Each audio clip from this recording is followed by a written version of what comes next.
How we doing, my friend? Welcome, ladies and gentlemen, to episode 200 of the Splashcast. 200 of them things, Monday Night Raw. I'm your co-host, Reggie. I'm your co-host, Norwood. Our powers combined. We are your HBCU homeboys, and that is correct. 200 laps around the podcast, son. Happy to be here, my friend, I guess. What about you? I was about to say, this is the saddest anniversary podcast episode we ever gonna have. Thanks to you, Atlanta. Prayerfully. But honestly, thanks to everybody that's been with us on this journey, man. From starting out with us, podding about 2.5 hours about John Collins, only to lose that, and then coming out with 4 episode number ones before one actually stuck. Boy, I still would never forget messing up. And there's some, yeah. You go back to them early episodes, and it's struggle and strife. And it's been a journey, and it's been fun, and we've come a long way. Look at the new digs. You see how it looks now. Yeah, keep grinding. Yeah, the Zoom days, boy, in front of the whiteboard. Right. Just yeah, man. I mean, some things change, some things change the same. What's the biggest thing you've learned so far, or what has helped you so far? Both. Okay, what's helped me? I just feel infinitely more confident talking to any size group of people at any point. Just you're a public speaker all the time. We do this live in front of hundreds, sometimes thousands of people. And you just eventually become kind of comfortable with, hey, I'm going to say what I'm going to say. There will be mistakes. There will be another day tomorrow. I will say something stupid. All of my teams may fucking lose, but it's life. Every single one of them might lose. That is the thing. Everything can go wrong. Chinese weather balloons. Think we ain't had those in a minute. It's been so long. We spoiled y'all the Chinese weather balloons. There used to be all types of things going on mid-pod, and you just have to be able to adapt. But just learn to just be more confident speaking in front of groups of people. Yeah, man. For me, just being comfortable making mistakes. I used to think mistakes were like the end all be all. Like if I messed up, I'd be, oh man, here we go. I never get it right. And at the very beginning, that's how it was. But eventually, you start looking at other podcasts and other creators. That's what I kind of like about social media. And when it's used correctly, they give you a behind the scenes to show that, hey, we're not perfect. Like, and we mess up too. And then when you mess up, and then the art of being able to edit. Right. Being able to edit, I could mess up 1,000 times. Y'all gonna see it once. Right. And if it's real bad, cut it. Hey, brother, right timestamp. Cut that out. And yeah, it has been bad before. So where I see us going is, man, I do see us expanding. We got to use our friends' expertise and bring them along, man. We need some help being able to change scenes, and a lot of behind the scenes stuff we need help with. So hopefully we'll getting some new digs on this side soon, and we'll add some staff members. Yeah, and just media driving now. I remember at one point it was all front end stuff, and now drive the car. You're like, hey man, it's not too bad. Yeah, definitely being able to produce a podcast, multiple shows. Shout out to the lunch break. Shout out to LOA Easy Shot as well. He's back. Dive Team Media is on. So that's been pretty cool, man. But let's go ahead and get in. Y'all know what it is. We back with the mic check today because we ain't got shit else happy to talk about. Yeah, and I'll be honest, we haven't had a ton of basketball talk, and then this happened. And shout out to NBA's Drake. Shout out to Trey. At the end of the day, I'm gonna give you something to start a conversation.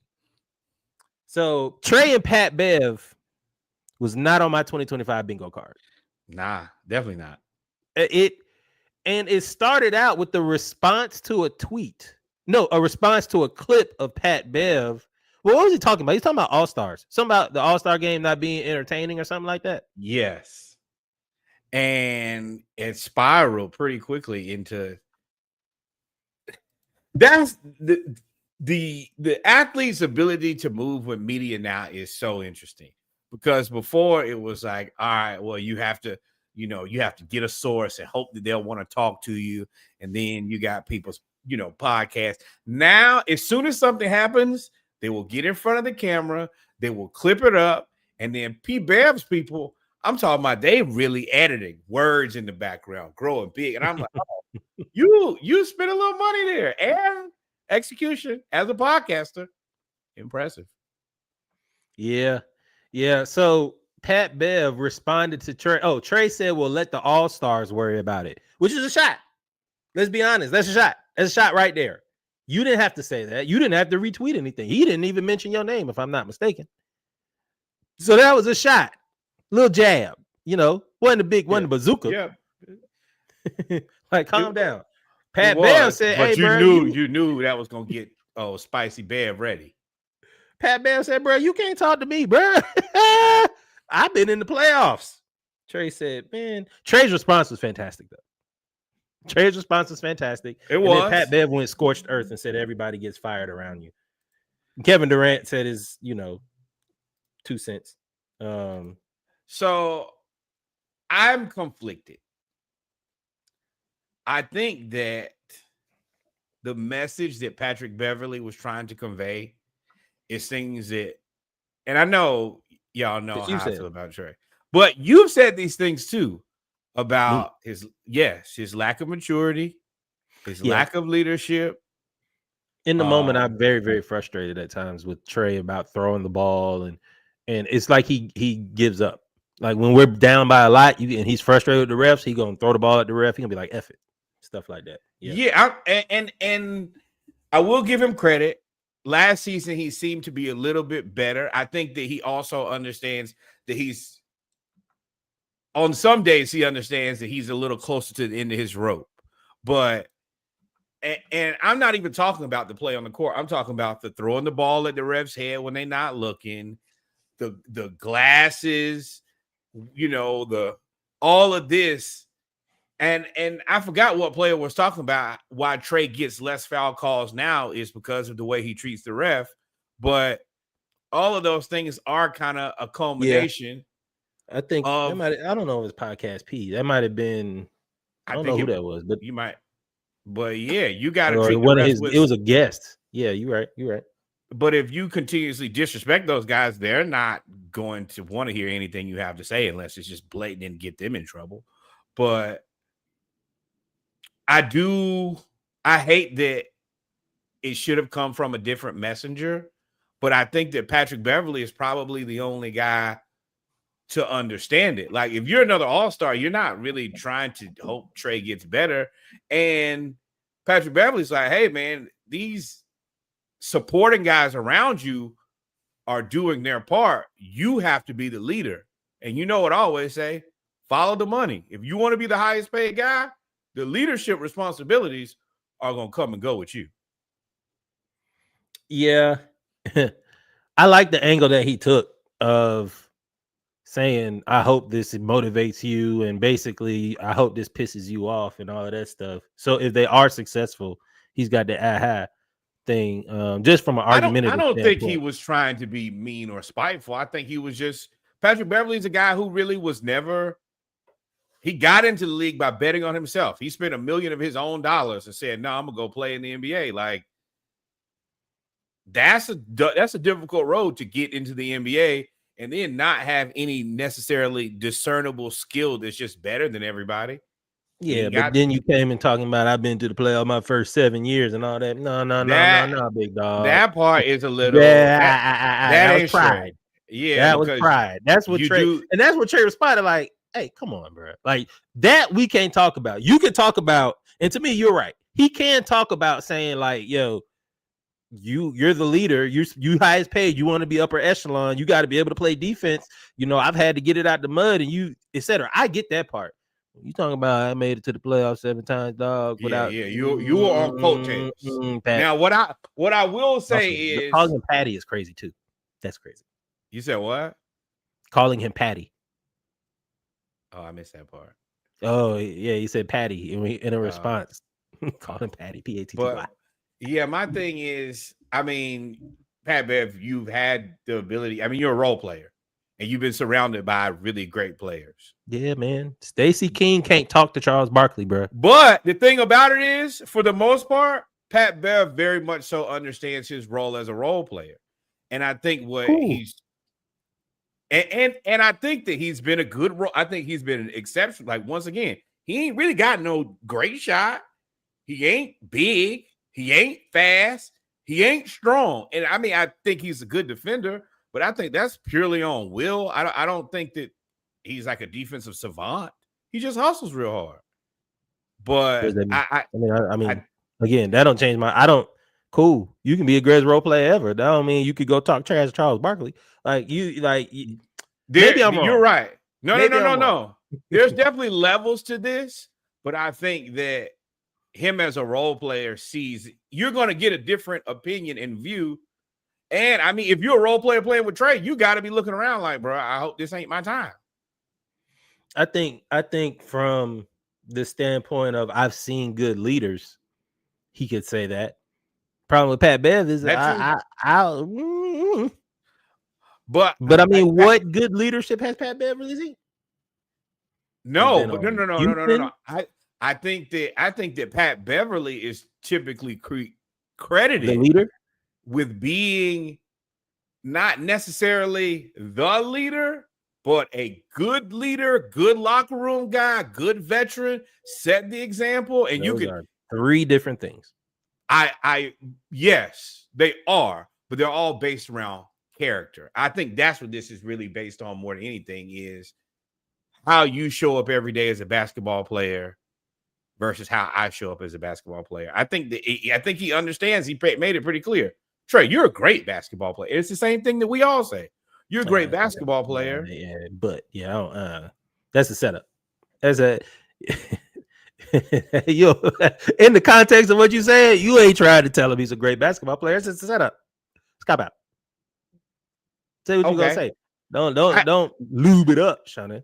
I know. I think that you can both pause.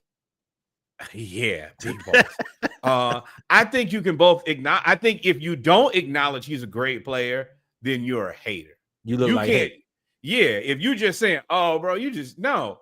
Trey Young, I think, and I've said for at least the last 3 or 4 years, the best facilitator in the NBA. But all the other things, antics, and everybody around you getting moved around, I think has put you in a precarious space. And I mean, it's only because you're not winning. It's only because you're not winning. If Steph didn't win, they say the same thing. But Steph is the greatest shooter of all time, and they win. I think the other part is I think it's the antics. You don't have the same antics with Steph that you have with Trey. Yes, you do. Steph, he throws his mouthpiece. He gets upset. Steph is just a 4-time winner. When Trey went to the Eastern Conference Finals, we had the whole gospel song out where we were loving every shimmy, every get mad. He pointed at the ref. Trey will throw the ball. Ref. It's all about winning. Trey be throwing the ball at referees when they're not looking, bro. He does things. He did that when we won too. This ain't new. But what I'm saying is that is a punchable. Okay, at least for me, that is a punchable action. But for any human, bro, if you throw, like, we've been doing this a long time, bro. If you throw a ball at my face when I'm not looking, so what if I throw a mouthpiece at you? What if I take my mouthpiece out my mouth and hit you with it?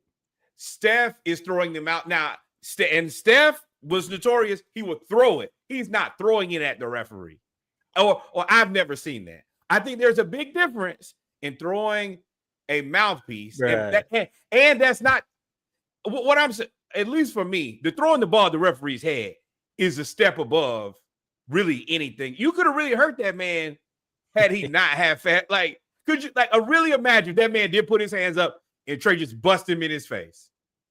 Yeah. But again, it don't matter if you win. Latrell Sprewell came back with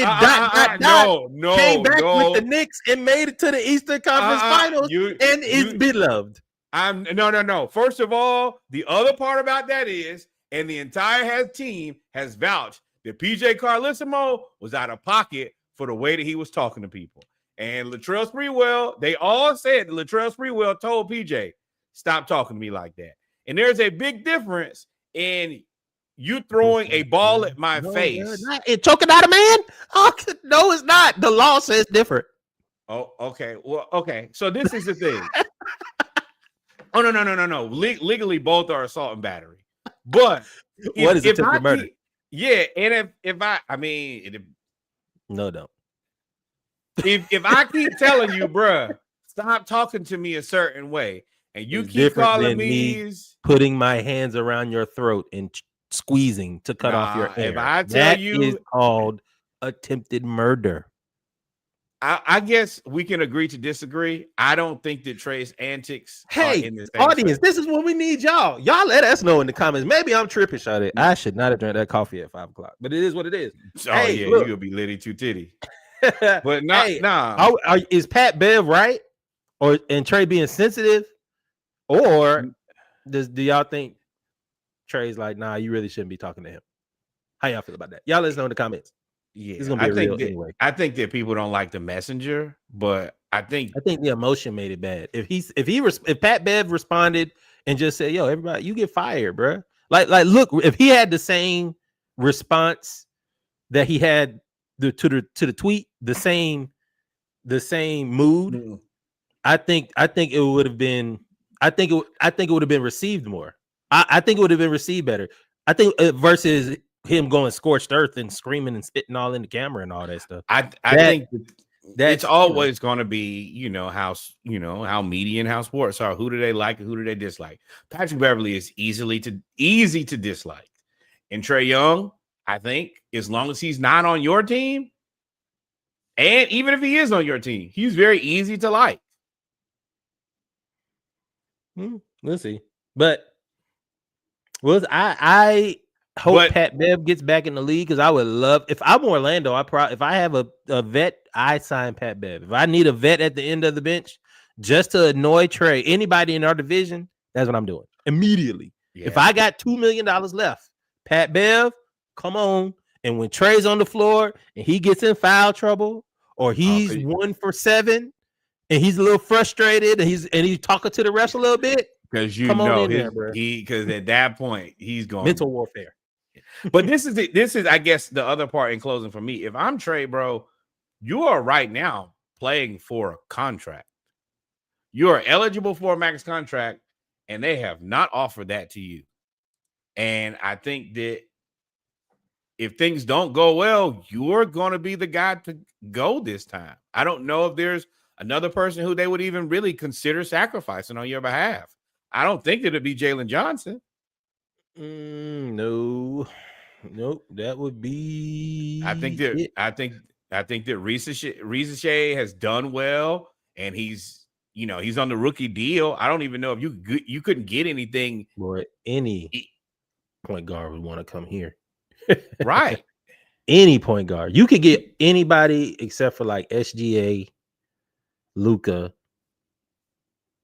Oh, I told you what my answer is, and I will keep saying it. Please send us Josh Giddey. Josh Giddey will average 15 points, 5 rebounds, 10, 11 assists, and we will be fixed. Yeah, I mean, he would be good. And you could send him to Chicago. You don't have to worry about Chicago doing nothing. Yeah. Because you can't send him to any place where he could potentially make you look stupid. Any good team? I mean, if you there's nowhere to send. You got to get a point guard back, though. That's the thing. That's the other part. And I'm trying to think of who would make that trade. Toronto, but they don't have anything to give us. I mean, if you want to put Scotty Barnes at the point. No, they're not giving us Scotty Barnes. You can go ahead and get that out your head. It wouldn't. While we talking about the Hawks, we traded Kobe Buffkin, and we don't have a backup point guard. I don't know why we hate backup point guards. I forgot, man. We are 20 minutes in, and I totally forgot about that. I don't know why we hate backup point guards. I don't know. It's every regime is no backup point guard. Every time. Now Fred VanVleet hurt. So everybody now you got to pick between Houston and Atlanta. Let me tell you where you're gonna go. I don't know if we're actively seeking a point guard. I think that they're going to let Luke Kennard. Okay, so this is And what Veet, I'm. they gonna let Veet. That's what I heard. No, That's no, what no, I no, no, heard. no, no, no. Dyson. There No, I is a heard Veet. world. But go ahead. There is, because Dyson was our backup point guard last year. Did not do bad. Yeah, he just can't shoot. Like if he could shoot, he'd be scary. He could shoot. You Right. probably trade. I feel like him, and Or two. especially same thing with Fred VanVleet. Now that we're talking about it, you know what I've been yelling. Don't even re-sign Freddie. Move Amen Thompson to the point guard and play a big lineup. I think a 7-foot wingspan lineup, bro. Ooh, right. I don't and know if that. If it wasn't for Trey, we would have that too. Yes, I don't know if Dyson can handle that much facilitating, but if we could get Nikia Alexander Walker at the 2, that's a lot of defense. That's all the defense. All the defense. Everybody switches, and everybody can shoot, minus Dyson. I mean, same thing with Josh Giddey. Josh Giddey can't really shoot that well, but I'll take a guy who can rebound pretty well. He can pass, and he can still get to the bucket. It's not like we have Josh Giddey and Kobe White. You're not getting both. Definitely not Kobe White. To make the money work. Well, I mean, they got cap space, I guess. Yes. So I will be more interested in a pick. Yeah, I don't know what we're doing with Kobe Buffkin. Kobe Buffkin has joined the land of point guards. If y'all did not know, the Brooklyn Nets have every point guard that could ever be needed. I think that they're just going to hoard them for the rest of the NBA.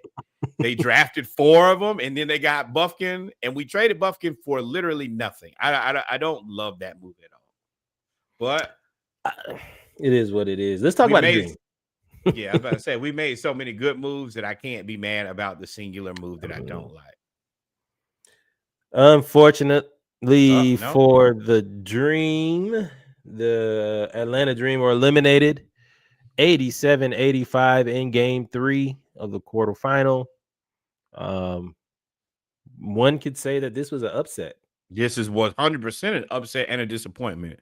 No Caitlin Clark. We were supposed to win that game. We did not get it done. Ladies had an excellent season. When it mattered the most, you didn't get it done. Same thing I would say about the Hawks. I'm going to say about you. You didn't get it done.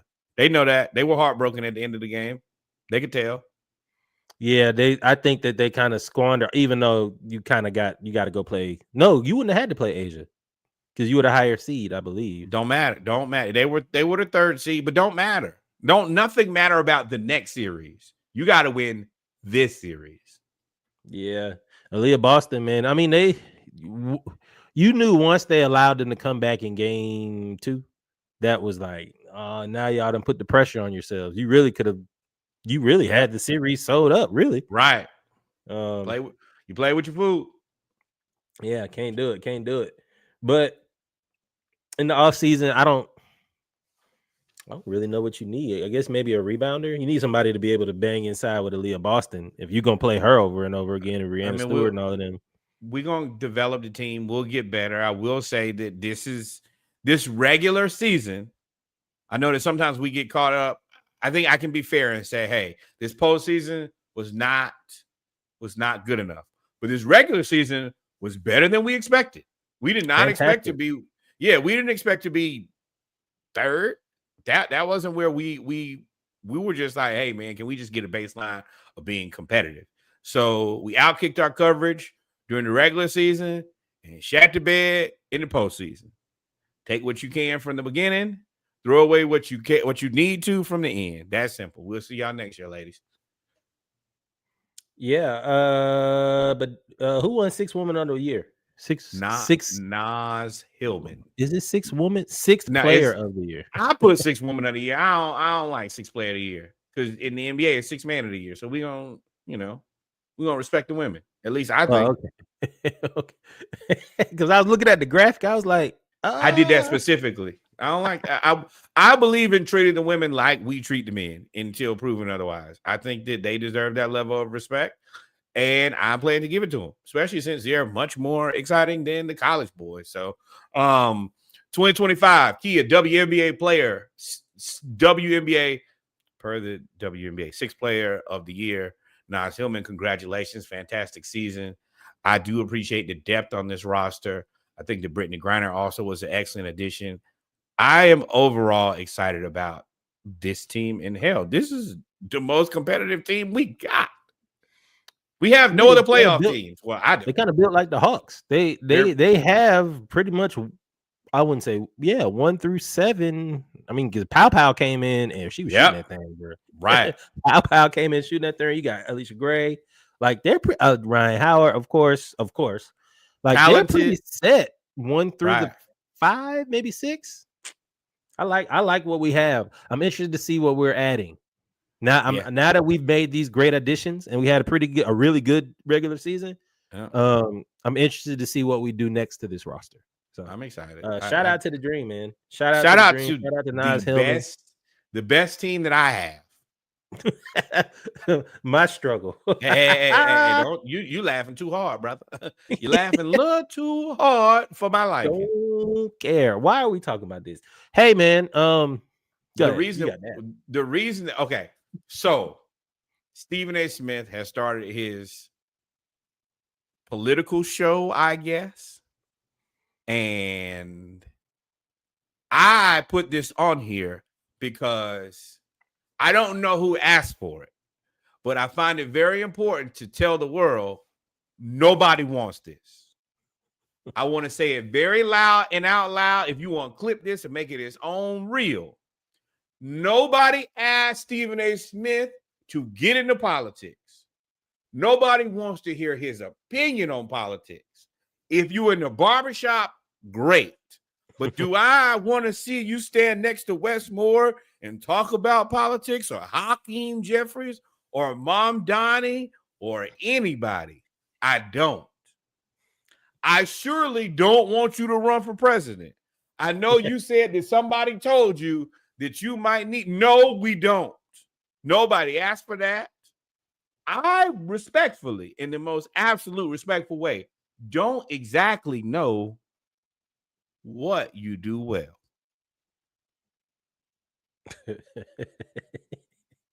I mean, what is he expert at? I can ask you the same question about our current president. That's the bar's in there. If that's what you asking, one of the most incompetent, just terrible. He could. I told y'all when he won the first time. I said, "Dog, the floodgates are open. You don't have to have any credentials. Close them doors. Close them doors. Close the doors. I know me and Reggie got mics. Don't sell no more mics. Don't sell. If Stephen A. Smith say I need a mic for politics, we ain't got him. We only got sports mic. That's it. I wonder where this came from. I wonder who gave him. Hell. I mean, it came from a lie. I wonder who gave it. Stephen A. Smith was sitting up there in there talking about, man, I should do this. Yeah. Then he come back and say, yeah, somebody asked me. Somebody was your damn self. He would be propped up for sure. I think he's lost, in all seriousness, if he's serious, I think he's lost a lot of credibility with the way that he is propped up by ESPN and ABC and the way that he conveys himself about I wake up to figure out how I can make my bosses more money and I just want a piece of it. I think if you wanted to have somebody be the leader of the free world, that's not necessarily the mindset that you would want to convey. It don't matter. Stephen A. Smith, I'm also trying to do you a solid here. You don't have a base. Who you think wants you to be president? Black people? We don't. And I know black people are not a monolith, but I know a lot of black people, and zero have said, boy, you know who'd be a real good president? Stephen A. Smith. Anywhere. Not a barbershop, not a beauty shop, nowhere. And I'm going to tell you, the other people sure don't want you. But yeah, that's what you can do. You can sure do that. Go over there on their side and see if they elect you. Ooh, no, sir, not Stephen A. Well, I don't. Hell will freeze smooth over. I'm talking about flat, seamless ice. They'll be down there in hell ice skating in booty shorts backwards before they say, hey, the GOP wants Stephen A. Smith. Let me tell You know he running as a conservative. He's already laid the groundwork for that. They don't like you, brother. I hate to have to tell. Read the room. They fighting each other and blaming us. That's right. Let me tell you, Stephen. And hey, nope, not gonna say that. With that being said, we are going to close. Nothing. I don't know. Hey, look, I ain't got nothing to do with that. Whatever you was about to say, AI, don't try to figure it out. I ain't say nothing. I'm about to put it in the private chat right now. Nope. Yep. With that being said, you gotta make sure it's the private one.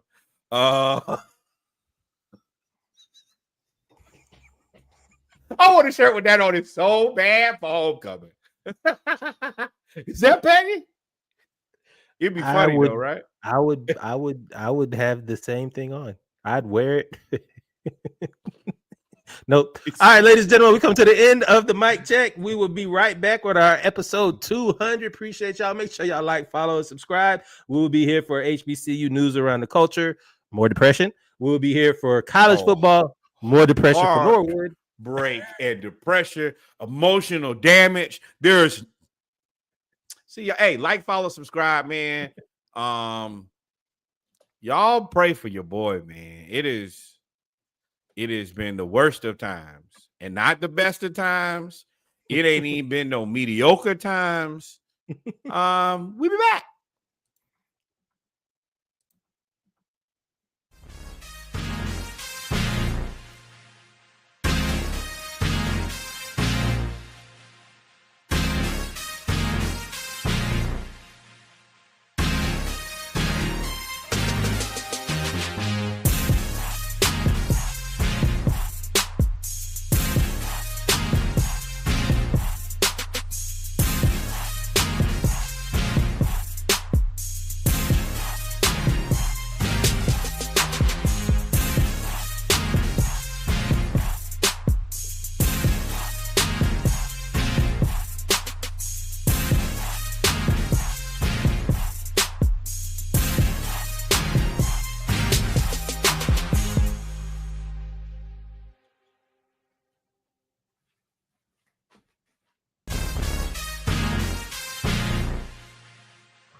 We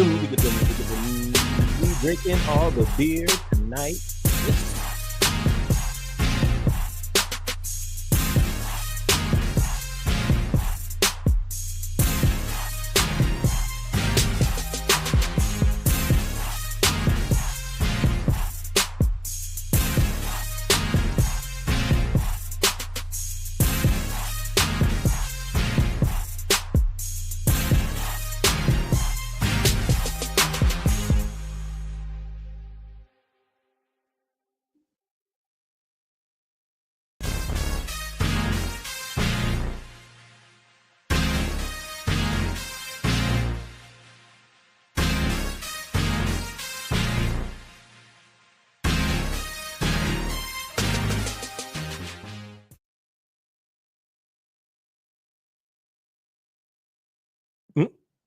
Welcome, ladies and gentlemen, to episode 200 of the Splashcast.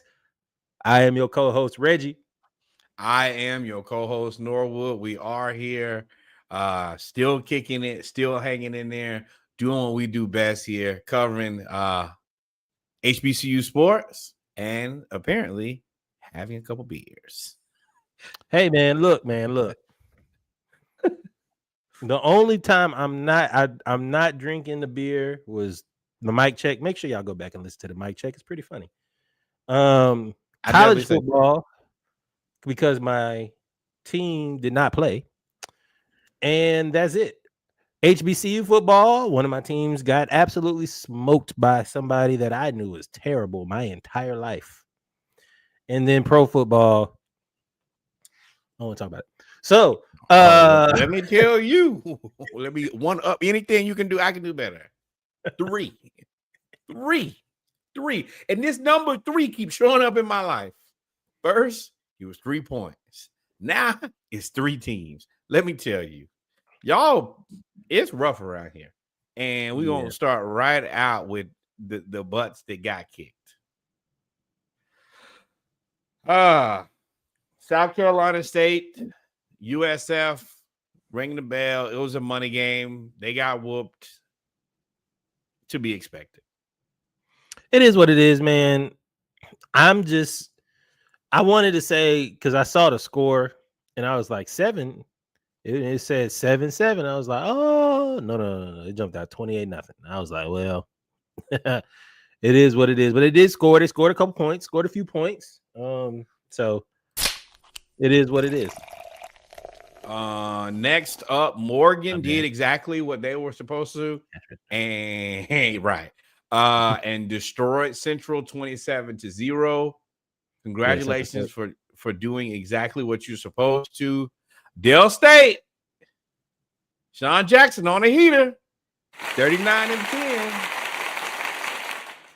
I don't think that they've won 3 games in a row since I think 2007 was what we saw.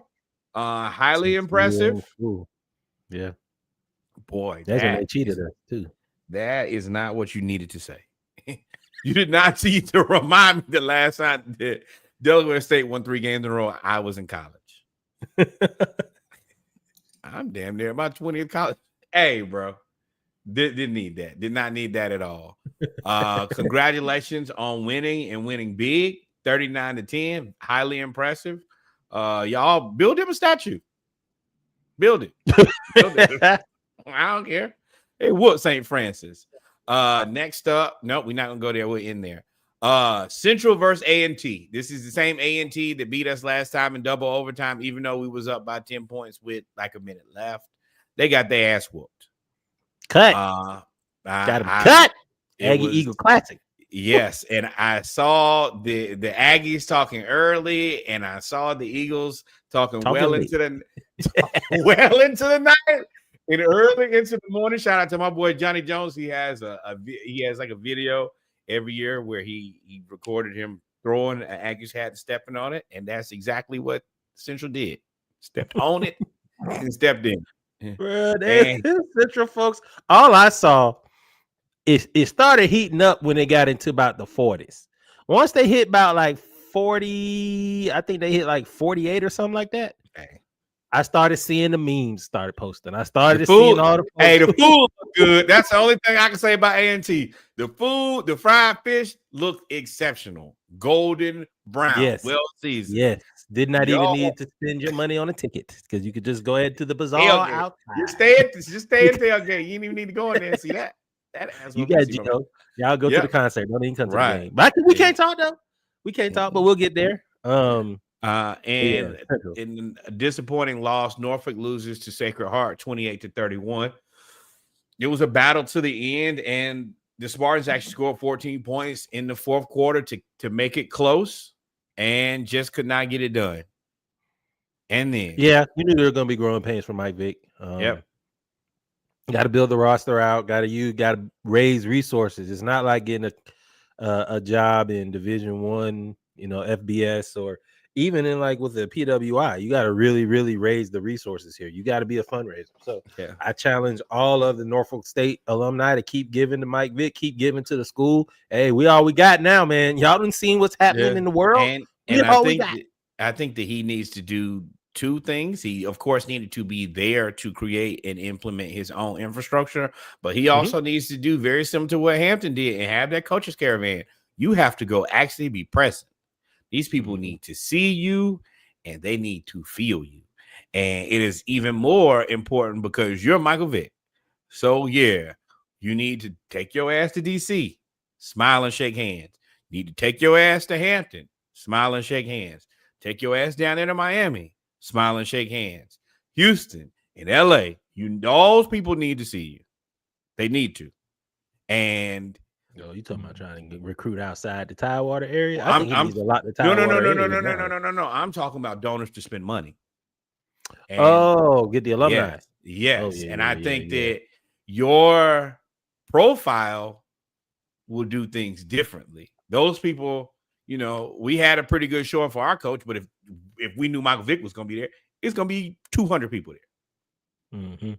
200 people So, giving $100. right. You know, And I mean, at this so I'm just point, saying a minimum. Like, and I'm people give more. I'm just saying 200 people at $100. If they're right. 18, 21, 24, And I'm gonna tell you right now, you wasn't getting that before. So yeah, that would be a great addition to him. But at this point, yeah, you got to figure it out. And I think that next season, I'm not giving up on this season, but he's got some work to do. And then finally, soul crushing loss. Howard destroys Hampton 34-7. I think that it was actually 34-0. And we just tacked one in on at the end. This is embarrassing. I think this is the first time that Howard's beat us in the last 8 years. I do say that eventually, they got to win one. But this is not great. And this is the wrong weekend for me. Everything spiraled for me. Howard had 270 yards rushing. Let me tell you what's almost a 99% guarantee. If you allow somebody to rush for 270 yards, they're going to win.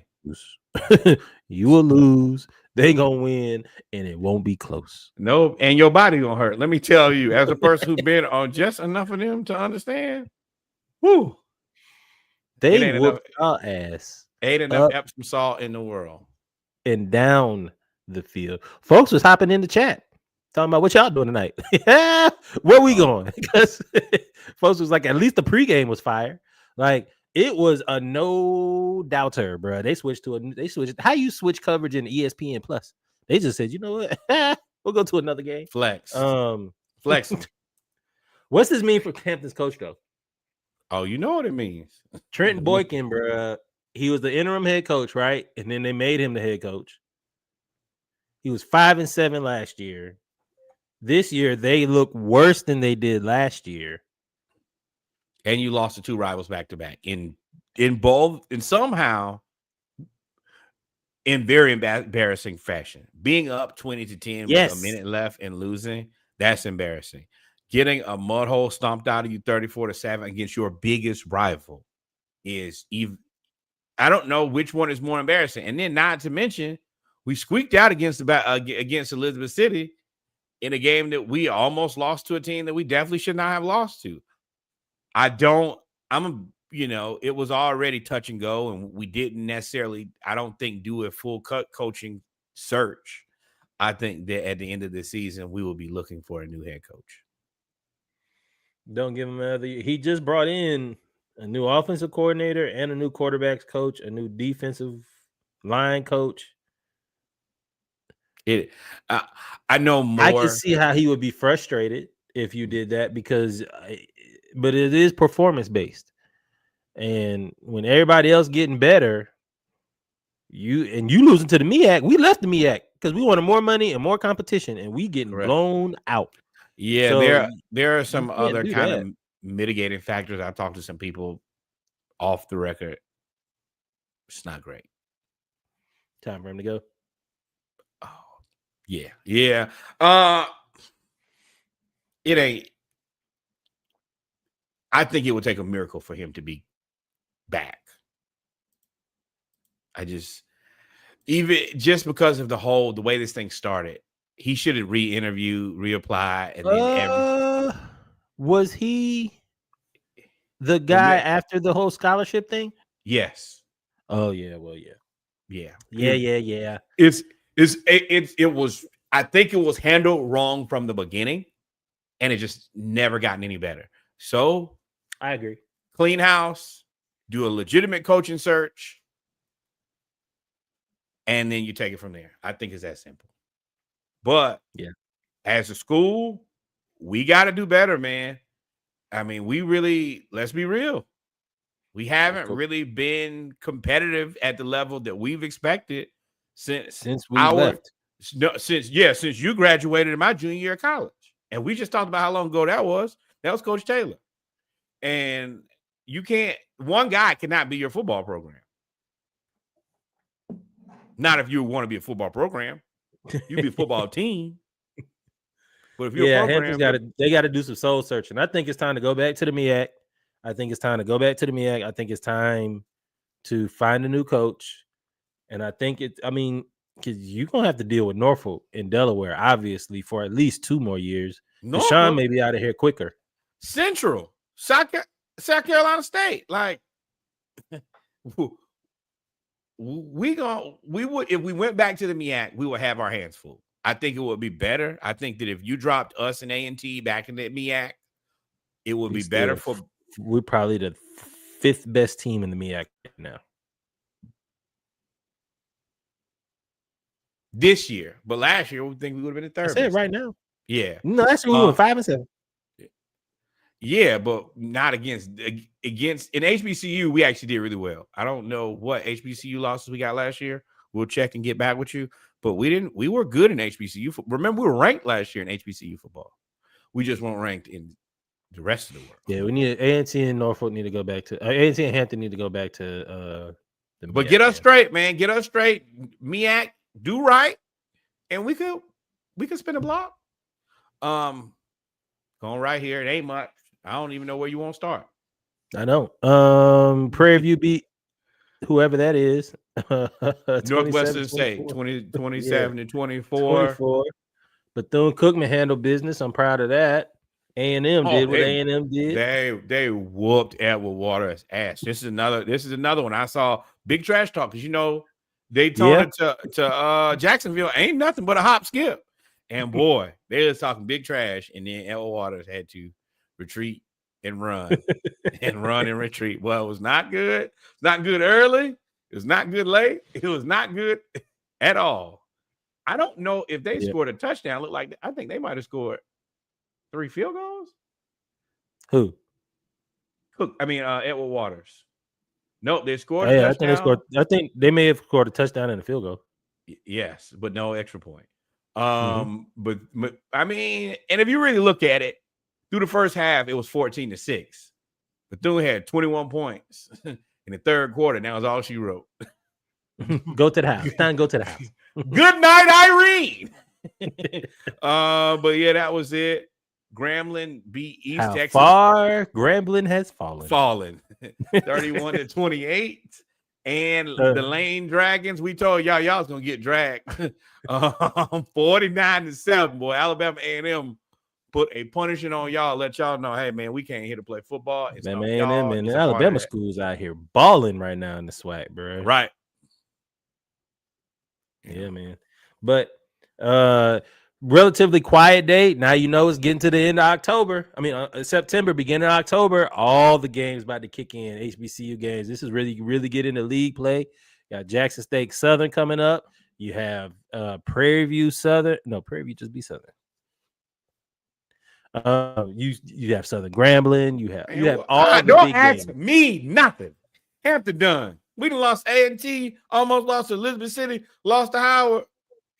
We going for the vibe. I'm just going to homecoming, bro. I'm just going for the vibe. That's it. Going to drink. And that's it. But ladies and gentlemen, we have come to the end of HBCU news around the culture. We are going to take a quick break, and I'm going to go refill this. Actually, no, I'm not. I'm going to stay here because this isn't depressing. We got NCAA football coming up. We have some discussion to talk about in Florida, the state, and the school. No, come on now, you know what this is. Every segment for me is depression. Well, we'll be right back. Y'all stay tuned. Make sure y'all like, follow, and subscribe. Episode 200 and that thing. I'm hurt. Bad. Should be.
And we're back, ladies and gentlemen, with our football segment of episode 200 of the Splashcast Monday Night Raw. We got a few things we're going to talk about today now that everybody's off mute. Let's go ahead and get into it because we are already 51 minutes into this live stream. And we're just now getting to football where all of our sadness happens. Florida. No, my sadness is permeating everywhere. It's not a place that's not dedicated to sadness at this point. And big game. Wait, before let's do some happiness first. We did the beer tally. We bet Mizzou did beat South Carolina. Norwood did take Michigan over Nebraska. I took Nebraska. Stupid me. You took the Bengals. I don't know why you did that. Sneaky took the Broncos over the Chargers. All right, well, never mind. I seem to have added to your depression. So, my bad. Let's get back to Florida. You won 49ers over Cardinals. My bad. That was not intentional. My bad, dog.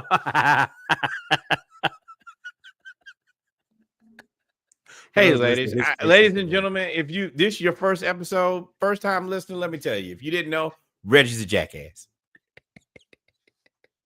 Speaking of jackasses, ta-da, the Florida Gators, they got stomped out by the Miami Hurricanes 26-7. What's even more mind-blowing is we played a very good defensive game and kept it close and still find a way to end up getting stomped out by the end of the game.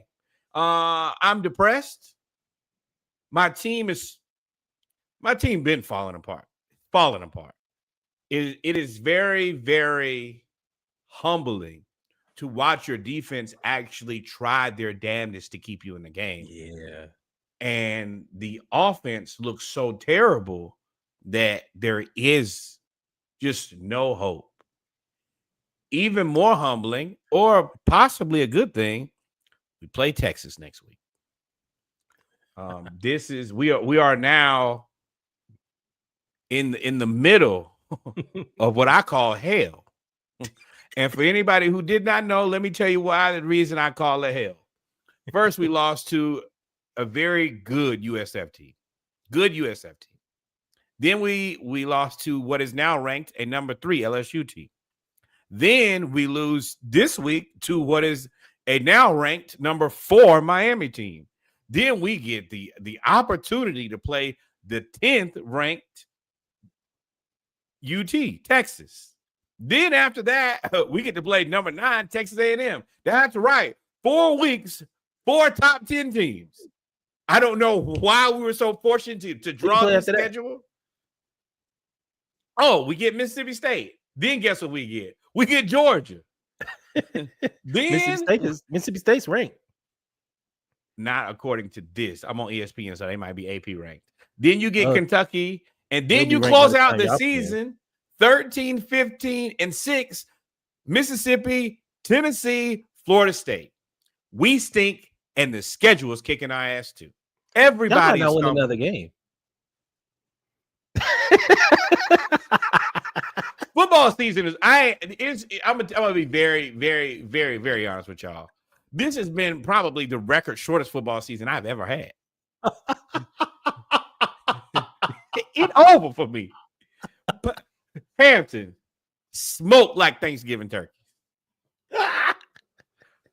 Florida fired my coach, and my quarterback didn't gone to hell.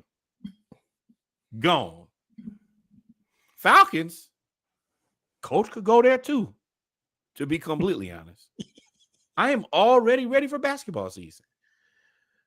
It's not an if or it's a win at this point. When does Billy get fired? I think if that stretch is true and that where you play, and assuming, I honestly believe y'all going to get Texas because Texas isn't good that we've seen, or Arch isn't good, one or the other. And y'all's defense is good enough to cause him to throw turnovers. Now, this is the only thing I do have to say. Arch, you ran over that dude for Stephen F. Austin and stood over him. You look like a clown. Yeah. Flexing on the kid from Stephen F. Austin is a clown move. It's beneath. That is legitimately 1 week away. beneath your pedigree. With that being said, we're gonna lose.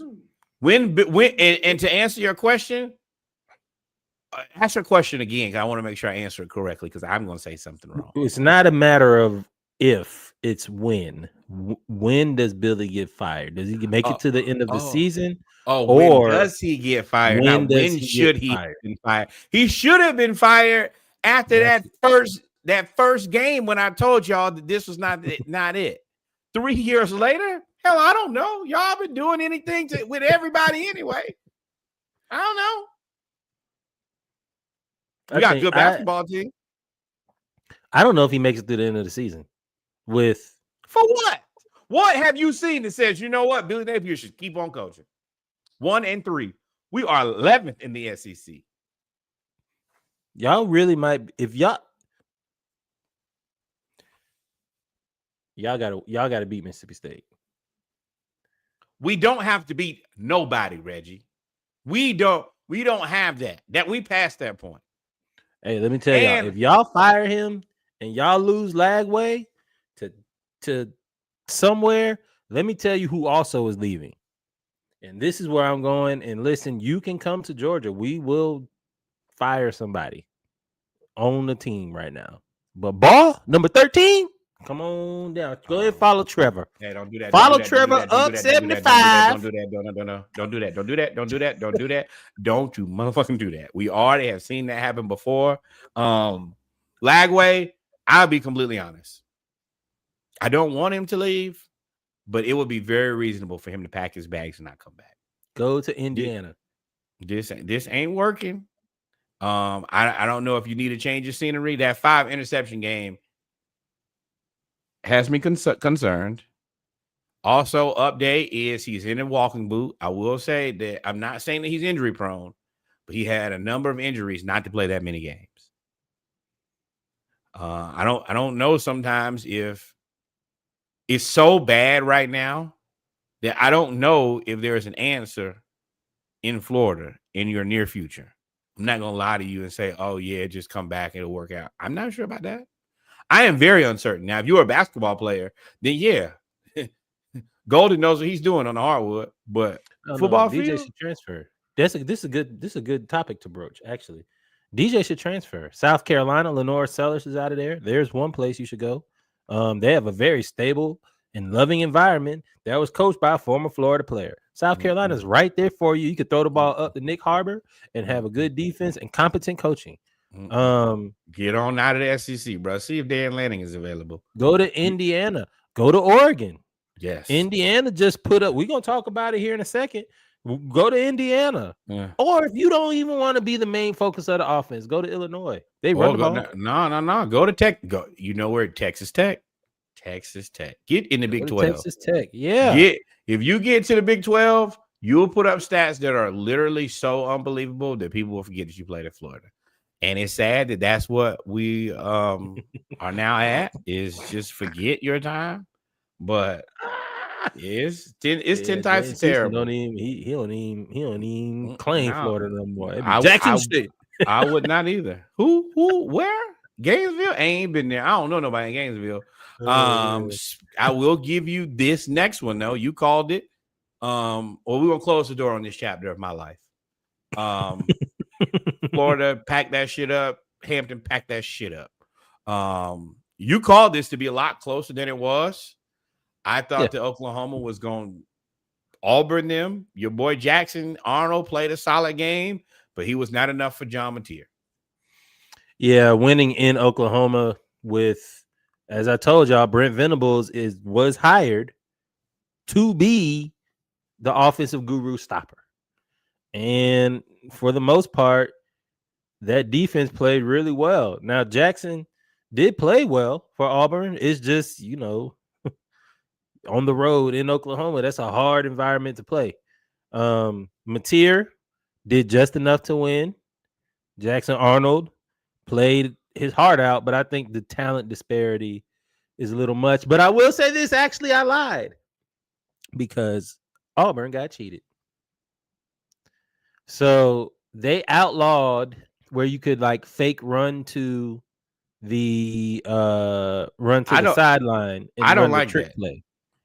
And but it is a if rule. you do that, and that's a rule that you break, and it is a 15-yard penalty.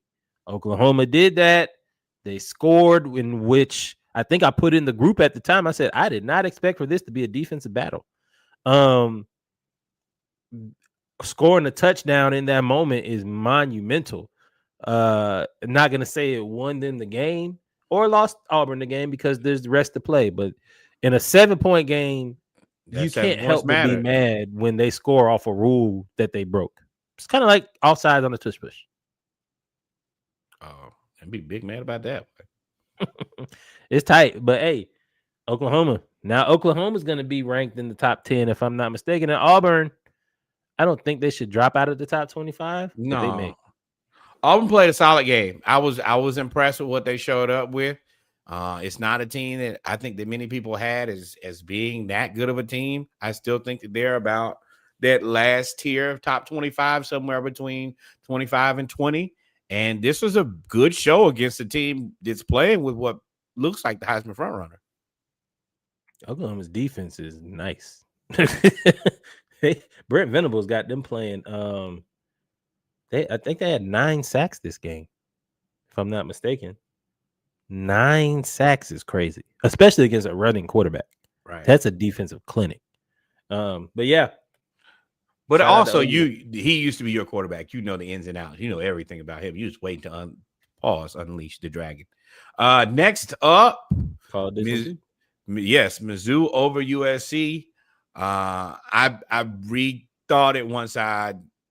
No, we didn't. You picked this. We both picked USC because Lenore Sellers was healthy. But Mizzou wins. It was a pretty good game, 29-20. They did, beat them by 9, so it's convincing. No, I picked Mizzou. You picked South Carolina. Oh. Yeah, no, I wrote that down, brother. Left me on that. Left me out to dry. That's fine. This is a solid game. Sellers is still trying to figure it out. 29 points is impressive. I don't know where either one of these teams are for the season. Missouri's got a great run game, man. They got a great run game. And they can get after the quarterback. At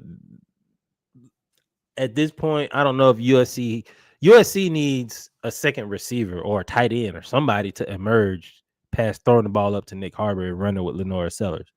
And that's what they're missing right now. They need a second and third option and need to establish the run game too. They need to do a lot of stuff over there. Throwback. So yeah, they got Mizzou at 19 in the coaches poll and 20. I think this is fair. In the AP poll. I don't hate that. Yep. Not bad game though. Interesting. Next up, come on home, Sam Pittman. You can come be the offensive line coach. Reggie been begging for Sam Pittman to come on home. He making it work, bro. Y'all act like I'm not. Hey, when you lose to Memphis 32-31, when you were up by 20 plus points and you lose, that will get you fired. Hey, man, it's a lot. There's a lot of things that we saw this weekend that could get you fired. Right. A lot. You are on your way home. On my way. It was a really good game. Memphis, this made their season. Any type of, I guess, is Memphis a mid-major? Or are they did they transfer? Memphis to me is they're kind of remind me of a mid-tier to lower tier SEC school. Where are we gonna put it together all season? No. Can we catch you on a day? Yes. I would say ACC. I think they're probably a decent ACC team. I think Memphis and Kentucky. Well, ACC, that is an interesting point that I've made. That would be a great addition to a hell of an addition to y'all's man. And that would put you in the Southwest, kind of in Memphis. And if I remember, that's the Southwest recruiting grounds in the ACC. Now I would do it. And Penny Hardaway still coaching their basketball team. That would be an excellent move for y'all on basketball and football, honestly. Stamp it. Heard it here on the Splashcast first. Memphis should go to the ACC. Make a good decision. Sam Pittman, you need to leave Arkansas. They're gonna get rid of you, big dog. Especially Florida State gonna try to get out of there. That might make them stay. That's unfortunate. Not my problem, though. Not my problem. But yeah. Go ahead. This is peak Arkansas. Now they'll go out and beat somebody they have no business beating. It's life. Every time. Ole Miss, you're on the clock. Yep, Lane. Keep your head on the swivel, big dog. Next up, Iron Skillet rivalry. SMU spent all that money, and I think all that money, and what I said was probably going to be the issue is going to buy you a year. NIL is cool, and I think that if you look at Texas Tech, they're probably potentially the new SMU. You have that large injection of cash. You're able to buy a bunch of players and be successful. That is not going to create a sustainable program. And I think the SMU played a team that is equal to or greater than them, and TCU did the needful. I think the SMU, you're going to have to keep finding people to send you large sums of money every year, or y'all going to go right back to being okay. But the good thing is you got out of that conference, you into this conference, and at least the payouts will be bigger. I told y'all this was going to happen. Told y'all TCU was going to beat them. I told y'all SMU, I didn't see anything that impressed me. TCU has a dynamic offense. Big 12. They have a dynamic offense. They have a good general at quarterback, meaning he's not going to be the best quarterback in the nation, but he can run that offense, though. Yeah. He can run that offense. So he's running it well. And once they get ahead of you, they have the perfect 4 to 6 minute offense. They can just beat you down. And that's what they do. Right. Shout out TCU, SMU. Keep spending that money. It's a difference spending all that money when everybody got money. Texas Tech got money, SMU got money, TCU got money. You down there in the land of money. So sometimes you got it, and they got a good coach. Sonny Dykes a pretty good coach for TCU. Yeah, and I was like, oh, well, where do they go? No, you stay in the Big 12. That's a good place for you to be. You could be top tier there. There's no reason for them to leave. No, you don't need to jump in the ACC. You don't need to jump in the Big 10. Don't need to play with the SEC and just make things more difficult for you. No, they just stay there. Stay there.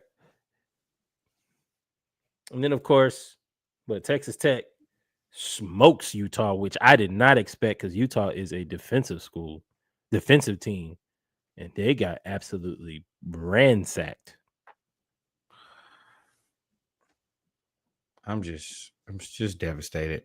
Next up, Texas Tech, as we just talked about, 34-10 over Utah. And I watched this game. Never was close. No, it was. It was actually a decent game for a minute. They went back and forth, throwing interceptions. It was actually, I actually thought to myself, how did me and Reggie miss this? And I don't know how we did, because we didn't talk about it in Saturday Morning Live. And for a long time, it was highly entertaining. And then Texas Tech just kept scoring, and Utah just did not. About it. Did we? Mm-hmm. But you're probably right. And it just ended up turnover after turnover, and then they got to going, and there was nothing you could do. And yeah, they ended up scoring 24 points in the fourth quarter. So it was 7-3. So it was 10-3 at half. Nobody scored, and then Utah scored 24 points in the fourth quarter. And no, Utah scored 7 points in the fourth quarter. Texas Tech scored 24 points in the fourth quarter. And that was all she wrote. But it was actually a really quietly very good game to watch. I do remember all the turnovers. I was switching from game to game. I just remember going back, and I said, "Ooh, this one got away from him." So I was like, "Oh man, that's that." But Texas Tech is an explosive. They've always been an explosive offense forever. That's going to be their calling card. That's the remnants of Mike Leach. Money. That there is a path to spending a ton of money and probably getting yourself into the playoffs. Yeah, but And that fan base isn't gonna. You're not gonna see an I formation team in Texas Tech. You're gonna see a spread offense. That fan base and alumni base is used to Mike Leach, Cliff Kingsbury type of offenses where they score a lot of points. They run 4 or 5 wide. So that's what they're gonna say. They had another team that need to stay in the Big 12. This and if I'm make it. a premier wide receiver, I'm not against going. They had plenty of guys come out of the Big 12. You might not. That's why they went. To be completely honest, it's a safer route, especially if you got a quarterback who you know is legit. You're going to put up some astronomical stats at Texas Tech and in the Big 12. You might be a little bit more pro ready if you play in the SEC because I think, the competition is just better. You're going to play against the best. You're going to play against pro cornerbacks. Mm-hmm. You in the Big 12, you're going to play against some cornerbacks. But you're going to have your stats going to be crazy. You could break records. Yep. Speaking of, I don't know if there's a record, but it would show an ass whooping. Indiana versus Illinois, both of these teams, we believe, at least I believe, to be a scam. Illinois was proven to be the scam that I believed it to be. For me, this was not even close. And I think that this is more an indictment on Illinois not being that good than Indiana actually being good. I think that when Indiana gets to the third round of the playoffs and finally play somebody good, they're going to get monkey stomped. But until then, as long as you play in these layups, old Cincinnati is going to sit at his house and relax and enjoy himself. This wasn't supposed to be a layup. This was supposed to be the contrast of two styles. And what Illinois needed it to be was a grinded out game. And once they got down, whatever it was, once they got down 3 touchdowns, I was like, oh, well, I see where this is about to go. And they just kept 3 and out, turnover, 3 and out. I was like, bro, how did they score 28 points with 7 minutes left in the second quarter and then get the ball back and score again before halftime, only to get the ball after halftime and score again? I just don't know as a coach what you do to stop this. Like you couldn't stop it. Like they looked just totally unprepared. We do not have the capacity. This team was not suited for this team. But actually, Indiana, I'm gonna tell you, you got a trap game, and then you got a train. Iowa, it's a trap game. Peacock, 2:30. Y'all could lose. Is it in Iowa or in Indiana? At Iowa. Ooh, that means that's 11 o'clock. You said 2:30? That's 12. 1:30. That's not bad. And that might be 2:30 Central Standard Time. And then next, you get Oregon, and they're going to destroy you. Yeah, because they can play y'all brand of football just better than you. Train coming. Dan Lanning is going to try to make sure to prove that y'all are not a top 10 team, not a top 15 team, not a top 20 team. Dan Lanning is going to take out his newest pair of Nikes and try to put his whole foot in your ass. He's going to have one of them invigorating pregame speeches. And I'm going to tell you, just to give y'all a little context of what Oregon's done so far, 59-13, 69-3, 34-14, 41-7. Now, this week coming up, we got a big game. Penn State, right? And either they're gonna be confident or they're gonna be looking for blood. Either way, you gonna catch your man wrong. Either they're gonna believe they can beat everybody, and then if they beat Penn State, they're gonna be number 1, ranked number 1. Yeah. And if they don't, they're gonna be trying to get their respect back, and it's gonna be bad for you. Tell them y'all got a basketball game or class. Yeah, Indiana, I think reality is about to hit. It is definitely about to hit. Oh, yeah, for sure. Next up, a game that was actually really, really good. Michigan versus Nebraska. Shout out to you, Dylan Raiola. Yeah, and Raiola, I know people don't like him because Weird. he's not weird, bro. He's just like all of us. Oh, Ravens, what are y'all Yep, I just saw that. doing? But I'm not gonna call him weird, bro, because I grew up wanting to be Deion Sanders for a long time. And when I was in high school, I used to walk around with a Sharpie on my sock because I thought I was Terrell Owens. So no, his guy just happens to be Patrick Mahomes. And is he the same hue as Patrick Mahomes? Pretty close. And maybe he has the same haircut. So yeah, the guy clearly just has the guy who he idolizes. Man I'm not crush. gonna feel it. This No, at this point, no, it's a man crush. dog, he idolized the guy who everybody thought that was Deion Sanders in the 90s, bro. You would call that a man, huh? When you were a child. No, I didn't get the Deion Sanders haircut when I was 25, 22. He ain't 21. Okay, we He is sophomore. He's 19. Yeah. An impressionable Sophomore, right? kid. Yeah. I'm just making jokes, man. But he Because I'm has upset. played well. I've seen a lot. No, his stats are actually really good. They ain't played nobody. This is the first game they played somebody. He threw a pick. Yeah. I'm not. And one of his touchdowns was a Hail Mary. Come on now.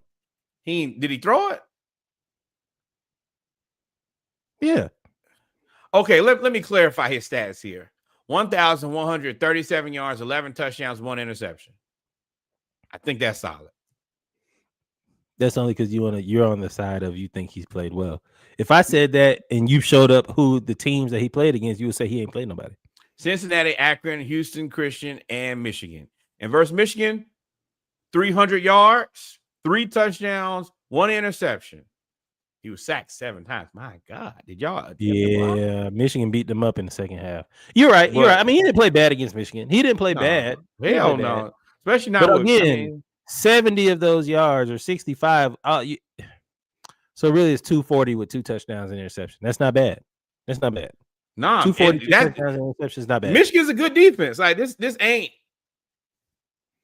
But I'm also impressed with Michigan. Yeah, freshman quarterback, the coach, they had a great game plan. They came out there and ran the ball. Justice Hayes, transfer from Alabama to Michigan, out of Atlanta metropolitan area. Well, you're gonna find a way. I mean, he is. He was supposed to go to Georgia. Well, it was between Georgia and Alabama. He was at Westlake, and then his granddaddy he transferred. He played at Wokomo. I mean, Bryce Underwood, 12 of 22 for 105 yards. He was. I mean, he got 50-yard rush for a touchdown though, bro. Nebraska, bro. Y'all defensive lapses don't ever result in the first down. Y'all defensive lapses result in like a 60-yard touchdown, right? 70-yard. And then on top of that, I mean, Raiola had 1 for 52, 1 for 23, 1 for 21, 1 for 21. These are all different receivers. He spread the ball out. That's offense. 17 carries for 149 yards, all and 3 rushing touchdowns. That's really what did it. Justice Hayes, yeah. That give you. How Michigan won. That's how they scored their points. I think they got 4 rushing touchdowns. But I guess for me, I'm gonna let Raiola rock for a little bit longer. I'm gonna watch him, and the good thing is he don't play that many more teams. He could actually have a really good season. You play Michigan State, ain't nobody. Maryland, Minnesota, Northwestern, USC is slowly creeping up. UCLA is falling apart. Did they beat USC just today? Nope, they lost. They lost. Yeah, that's the reason USC undefeated quietly.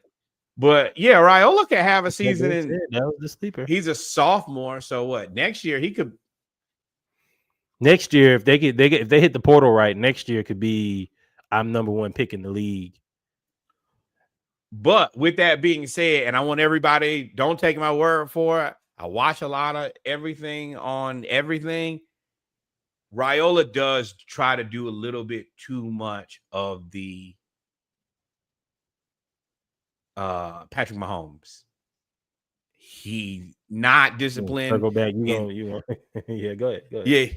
Yeah, not disciplined in throwing correctly, feet bad. It's okay because he's winning games, but you're not supposed to accept anything in a loss you wouldn't in a win. He is very, very undisciplined, and I think he's trying to be too much of Mahomes. You ain't Mahomes.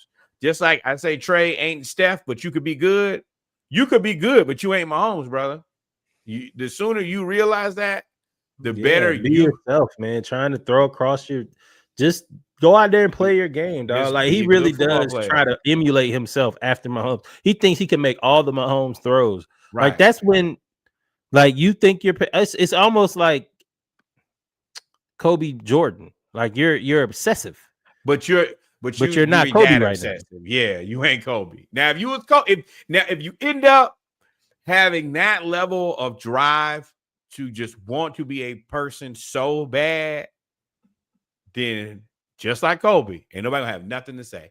They're gonna give you the most immense amount of respect ever. But if you can't, you're gonna look like what Reggie ready to call you, a crazy person. Weird. Ladies and gentlemen, I think we've come to the end. Is that it? Yes. Come to the end of college football. We are going to take a quick break. I told y'all I didn't have any drinks for college football because my team didn't play. Georgia plays this week against Alabama. Saturday Morning Live, we'll do a quick little preview. I may talk about it during the week on the Lunch Break podcast. I don't know. But we will be right back with the NFL. Well, in one of the worst. I'm going to ask y'all to give me a little bit of time. The boy about to go to the beverage machine. Yeah, I definitely there's no machine here this time. This is gonna be just straight liquor, straight wino liquor. Yeah, it's just gonna be crowning me. Oh, come on, play a fly, crowning me.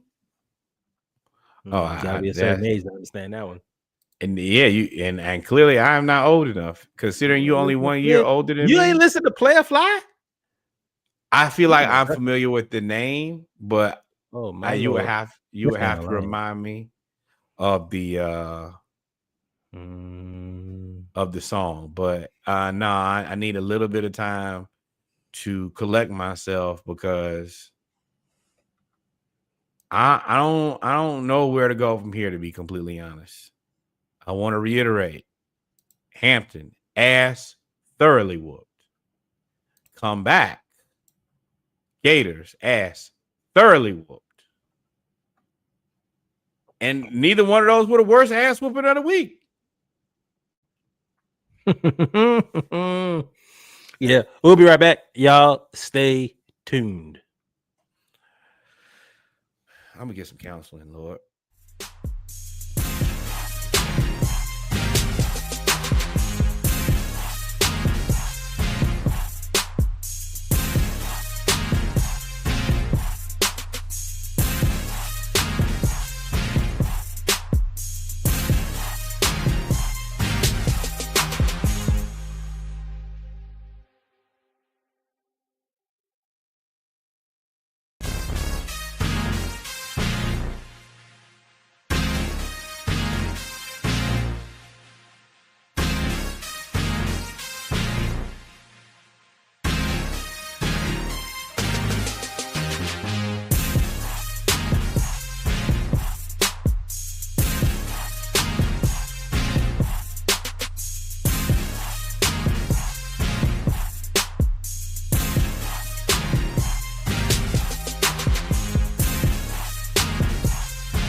And we're back, ladies and gentlemen, with our final segment of episode 200 of the Splashcast Monday Night Raw. The NFL segment. We got a few things we're going to talk about today. We're going to talk about the Falcons. And then we're going to talk about everybody else. So let's go ahead and get started. The Falcons lost 30-0, 30-0 again. I say 30-0 to the To who? doggone Panthers. The second worst team in the league by numbers, if I'm not mistaken, only to be beat out by our NFC South brethren, New Orleans Saints. Everything's right. Everything's true. Everything they said is true. I don't know why. I have a lot to say. I'll let you go first because I want y'all. I know y'all probably. I don't know if y'all can see this, but that the audio people. It got so bad that I had to light all the candles in my apartment and bring them in here. I'm doing a seance right now. I'm doing a purge. I just want to cleanse this place, specifically my office, where we come and pod and we fellowship and we talk about sports and we do all those things. But I need to cleanse the energy in this room. I told y'all how devastated I was by my Hampton Pirates losing, and then my Florida Gators also getting stomped out. But I at least mentally prepared myself for that. I said to myself, you know what? So That ain't gonna shake me, because we got us an easy target here. Falcons looked really good against the Vikings last week. Pass rush looked aggressive, mean, looked like we spent them draft picks. Money well spent. I said, oh, yeah. We play at noon on Sunday. My whole ass was kicked yesterday, but I get at least a little portion of my butt back today. And it was the worst. I can't even begin to put it into words how bad it was watching us lose. I am going to say this. I'm going to give the smallest ounce of grace. And it still does not explain how we played. But as a football player, I'm going to give them the flush it and move on. I am going to say the headset in the first quarter did not do us any favors. By the time the headset was fixed, we was already down 10-0. Now, that probably means that we probably would have lost the game, but giving up the next 20 points and not being able to get past the 30-yard line against the Carolina Panthers is unacceptable.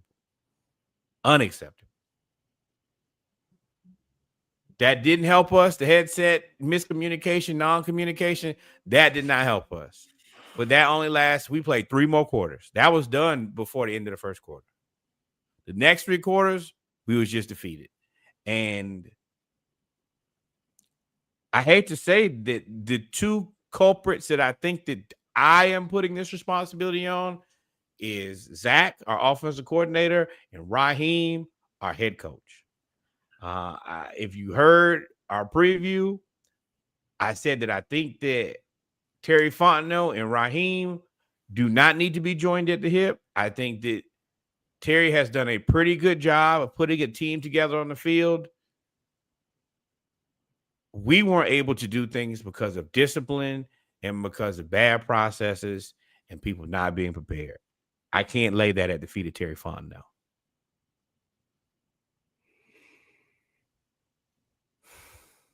all right. My turn. I ain't got no damn grace. I ain't got nothing. That was the worst game I have seen the Falcons play since being a Falcons fan. And that is including a game where we scored 2 points in the playoffs. That is including a game, of course, we all know. That is including the Super Bowl. Not the Super Bowl that you're thinking of. That's including the Super Bowl that we lost to the Broncos, and we had a safety soliciting the night before the game. Blow off some steam. All of that included, This was the worst I have ever seen an Atlanta Falcons football team look. From the opening kickoff. We look bad. I don't know what the hell Zach Robinson has to do. But you are hanging on. He gotta go. The only reason you're here is because y'all decided to fire Ike Hilliard. That's the only reason y'all are there, because you scapegoated Ike Hilliard like it's his problem. Like it's his problem that y'all couldn't get to play in the game. I'm glad you brought him up. What the fuck is he gonna solve by firing the wide receiver coach? He didn't make Michael. That's why you make him a passing game coordinator, because you can scapegoat him. No, you don't need no more. Zach, you need to be the passing game coordinator. Zach coaches like he's still quarterback at Oklahoma. Whatever you thought you learned with Sean McVay, it ain't doing it, bro. It ain't doing it. You're not. I've never been a fan of his, and I've never really been a fan of Raheem's. I let Raheem rock because he's a black man. And Zach that was his boy. That's it, though. That's as far as it goes with me. The game was inexcusable. That's all I can. The entire game was inexcusable. The entire game for not being inexcusable, embarrassing. Not being able to get the play in, calling timeout. Cool. I think the project manager in me tells me that you should have had a backup plan anyway if the comms go out. But whatever. Cool. We'll take that. Coming back after the timeout and getting a delay game is inexcusable. Inexcusable. So now you got to blow a timeout. And you're right. As a problem solver, hey, communications are out. This means we have to go to a different process, different game plan. But that's the reason me and you was on the phone. Go fast. Just if you need that much time, just keep everybody on the line. Stop huddling up. It ain't gonna work. You are a professional, and these people pay you a ton of money. It ain't no time for you to be figuring. No, you have to now say, hey, man, we got to go hurry up. At least we'll have guys on the line, and we'll just give them the play there until they fix communications. This is still the Carolina Panthers. You can't lose like this. So you end up burning the timeout and getting delayed game. Cool, whatever. I'm pissed off because I'm screaming at the TV by now. We in drive 2, and I'm screaming at the TV because we can't get the ball. We can't hike the ball. We can't even get the ball off. You know what happens when you have to use them timeouts for them stupid ass issues? You get to the end of the half when you finally figure out that going fast is what is getting you to where you want to go, and you have the best drive of the game, and you don't have a timeout to call to kick a field goal or to even get some points. Run out of gas. Time run out. That's what happens when you have the kickoff. When the player keeps all the special teams issues with the kicker. I know that's deflating. Cool, I understand. That's deflating, but hell, coming in and not understanding the Panthers didn't do anything on offense.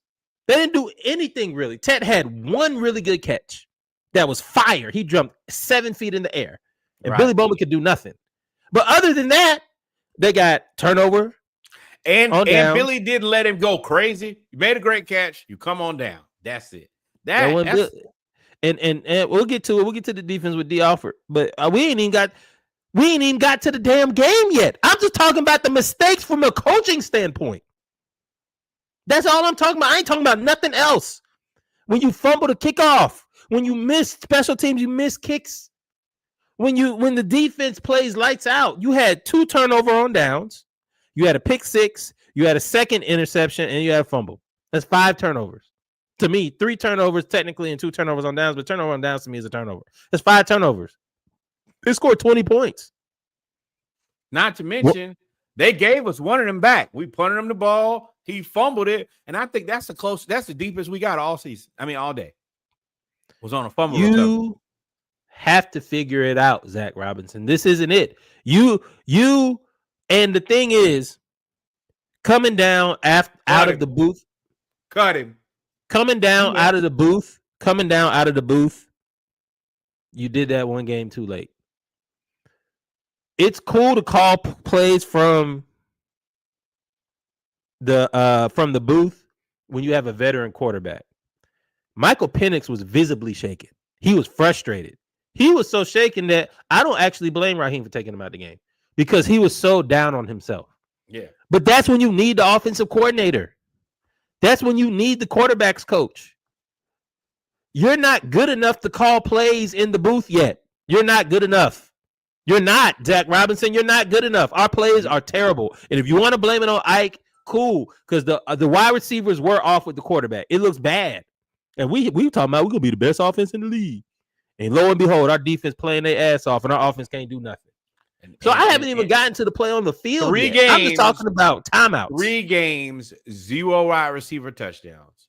Unacceptable. I haven't even gotten to the game. I haven't even gotten to the fact that our center, Nuzul, is as good as he's going to be.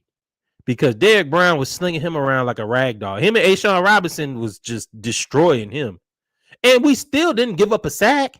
It's not like the O-line played bad. We are a top 3 team in terms of yard and point and yard differential. Our offense outplays the other team's offense. They've outplayed the offense every game. We lost to Tampa Bay on a blown assignment. We beat the Vikings, and then we lost to Carolina, who did absolutely nothing. I've never seen a team. We got more first downs, more yards, more rushing yards, more passing yards, more sacks. No, they had more sacks. No. They didn't. We weren't sacked. Penix not. So we had more sacks. So we sacked Bryce, right? Yes, 1 sack, 7 yards. So Penix throws for 201 yards. Bryce 114 yards. Rushing total 131 yards for the Falcons, 110 for Carolina. So we outpassed them, like Reggie said. We outrushed them. This is just mental mistakes, lack of preparation. Had to take a drink. Oh, you see where I'm at? Is this Raheem? I like you a lot, brother. I really do. As a human, as a coach, I have a million questions, and my list of questions is going to grow longer and longer. Zach Robinson, I don't know if you know by now, but I've been through with you. I'm already trying to figure out how we can get Mike McDaniel over here. Yeah, he can go.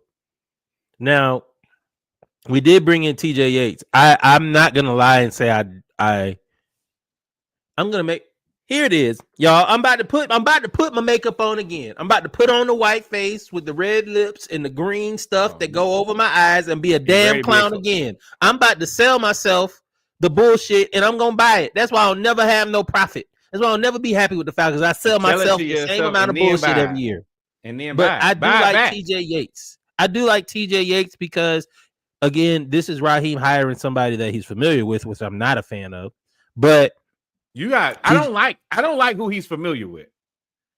TJ Yates has been there. So again, he does offer some continuity. If the offense looks better, we don't need no more continuity. We need uncontinuity, incontinuity. Find some new people with new ideas, because this shit is getting old and stale real fast. And Raheem, this is still a good job. Because as bad as Penix was, he still didn't get sacked. He threw 2 bad interceptions. Sure. But I mean, he acknowledged responsibility. Penix took responsibility. Like, that one was bad. But honestly, I'm giving him 40% of the responsibility and accountability because that was a bad play design. The play design was awful. We have too many receivers standing next to too many other receivers. That makes it very easy for the defense to guard 2 people at one time, if y'all haven't figured that out. They said we're going to put in motion. All they do is motion one guy, go that way, and stop. There's no... Well, what he's trying to do is, and I get that, you're moving him specifically to see how the defense correspond.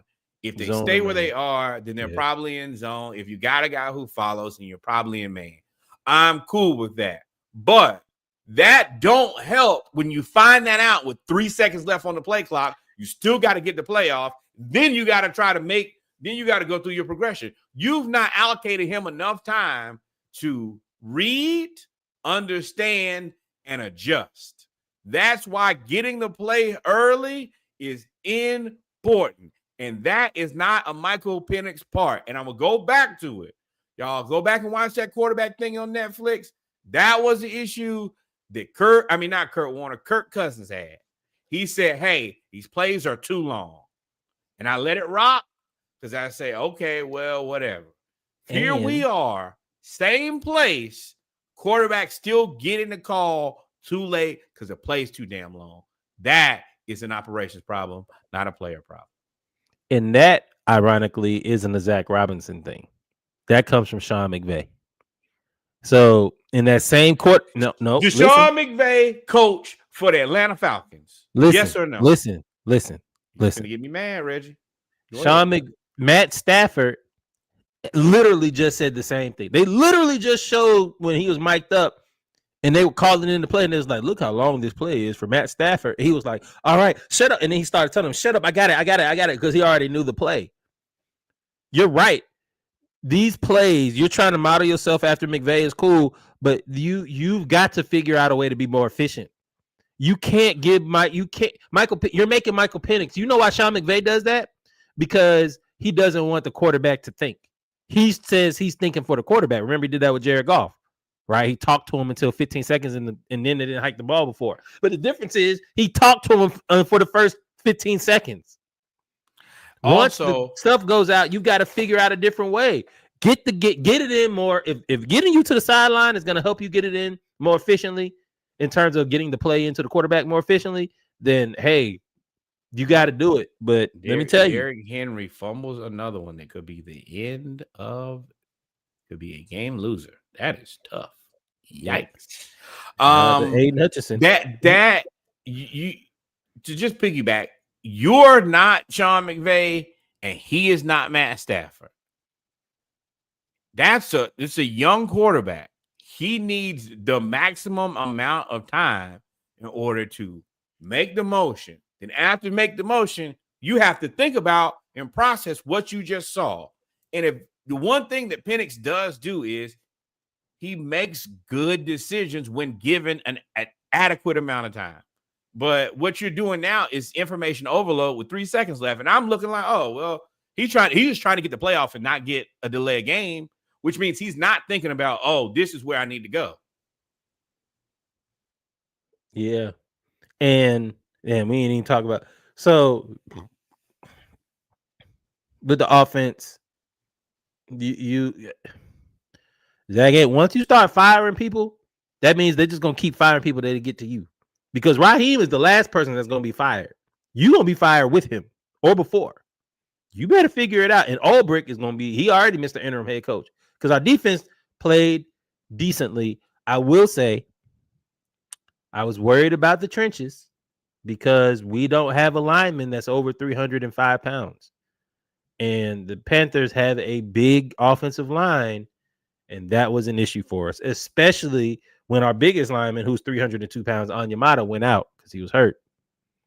At some point, Raheem, you're going to have to figure out what you're going to do about defensive tackle. I love Brandon Doyle. I like Rook Oro. I like Onyemata, really. But you're going to need somebody to be able to, especially if you're going to rotate the linebackers and rotate them from the middle to the edge and make them rushers, you're going to need somebody to hold the point of attack in at the middle of the line. You're going to have to do it. I hate to say this, but we're going to live and die by the blitz. We did no blitzing. Bryce was, and it's funny enough, I talked about it last week. I said, hey, Bryce does not suck, yo.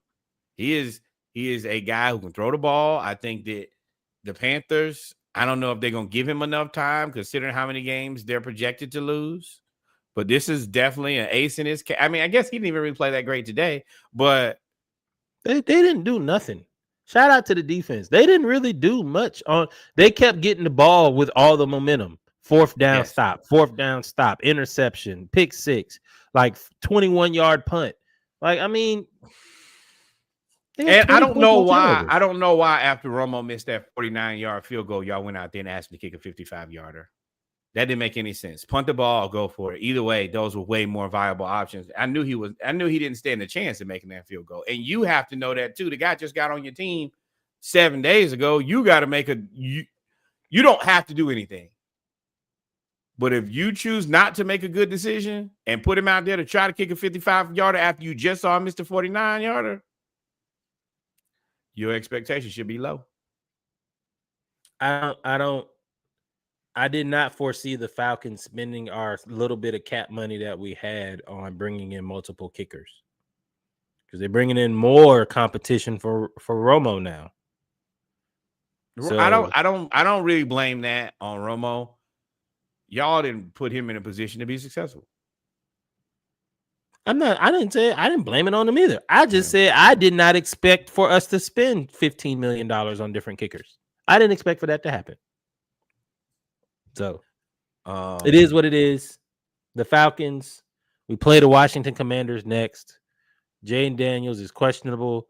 That is going to make the difference between whether or not we win. If Jaden Daniels plays and is healthy, it's going to be an uphill battle for us. If Jaden Daniels isn't playing, we have a chance to win.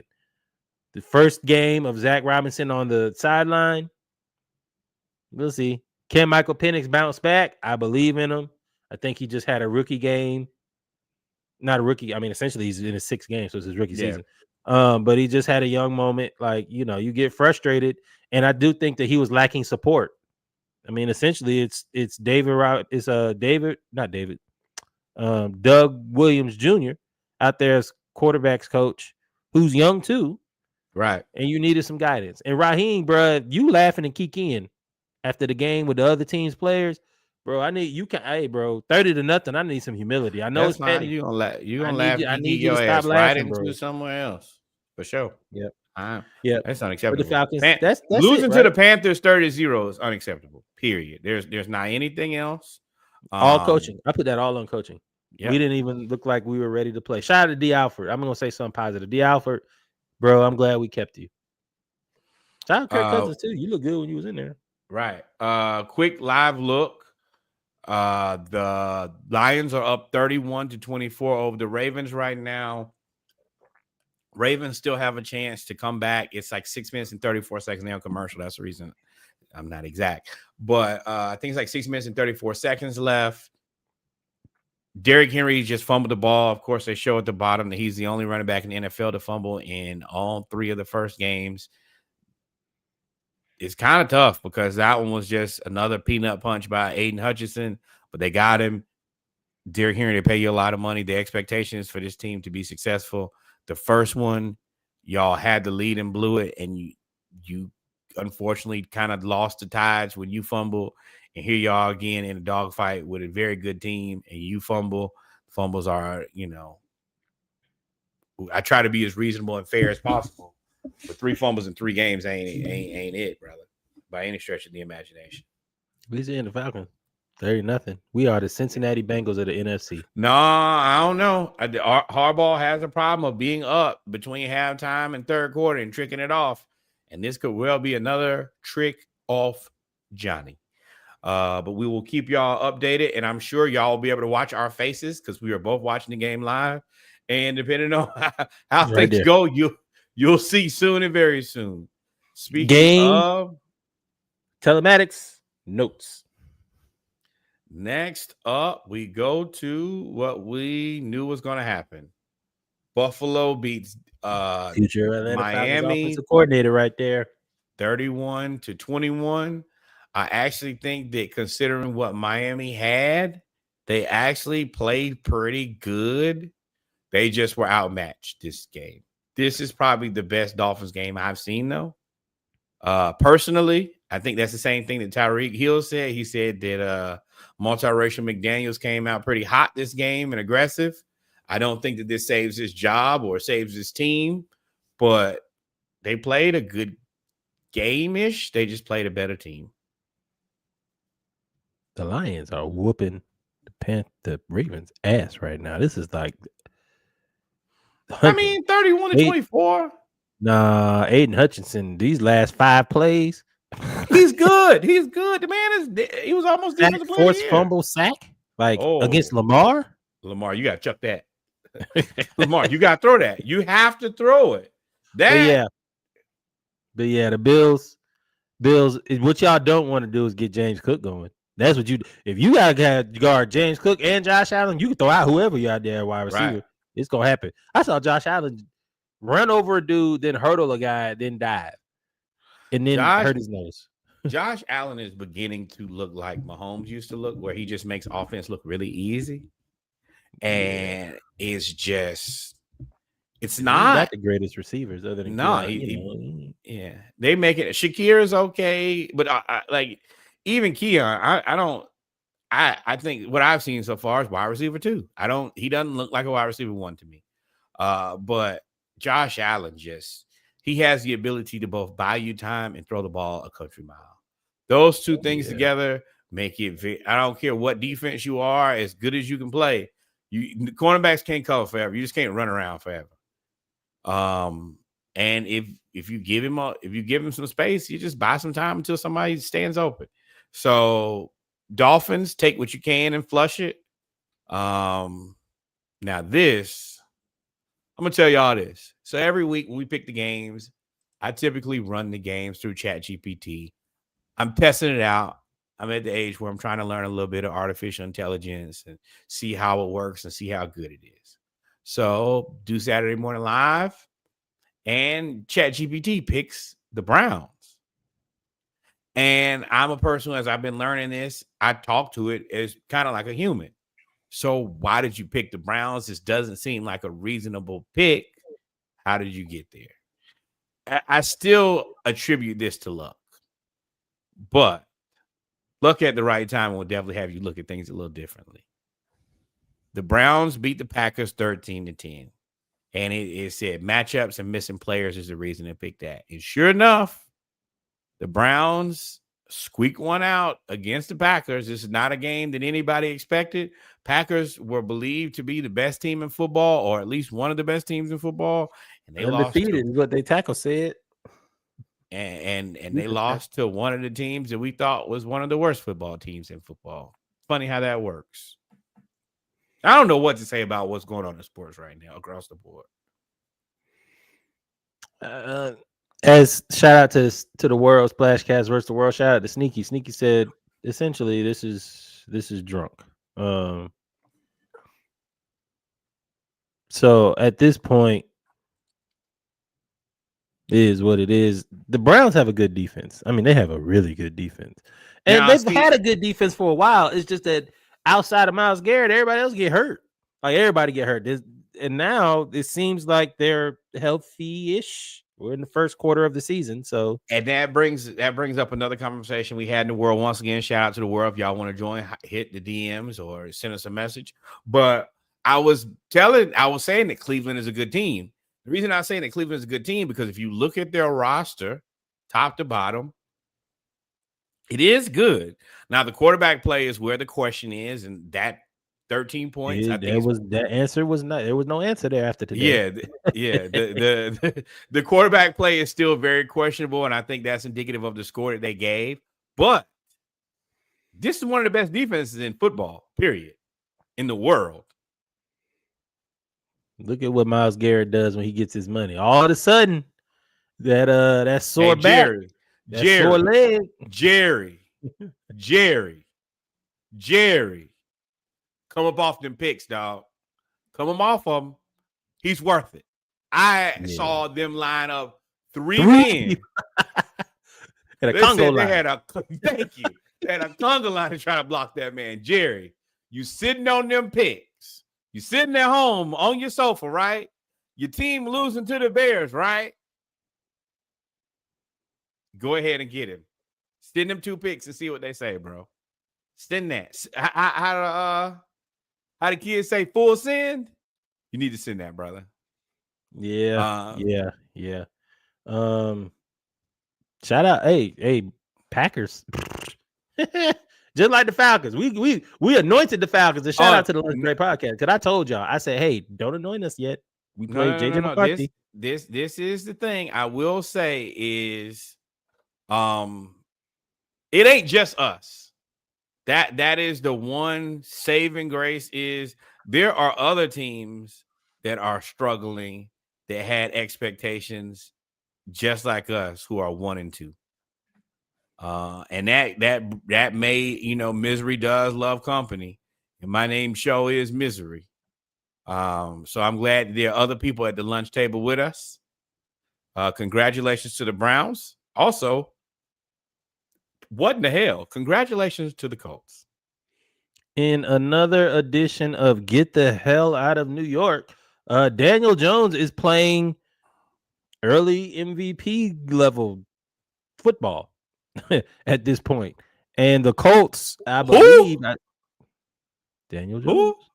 Told you. Look at his stats compared to Josh Allen, Danny who we just Danny Dimes looking said. like Danny Dollars right now. And that is humbling for me to say because that is a guy who I for sure thought was a terrible football player.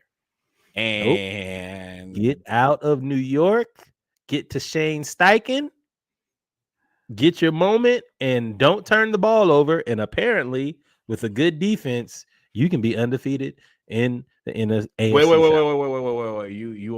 We are missing the fact that Jonathan Taylor has been playing out of his mind. That too. Quiet. Yeah. But Danny Dimes. Sure, you were from Saquon to Jonathan Taylor. Damn, man. Talk about my white privilege. But I will say there is something about escaping New York. You look at Sam Darnold, he got away from the Jets, and look at him. Saquon, he go to Philly, win a Super Bowl. Daniel Jones, he's about to get paid again. Oh, for sure.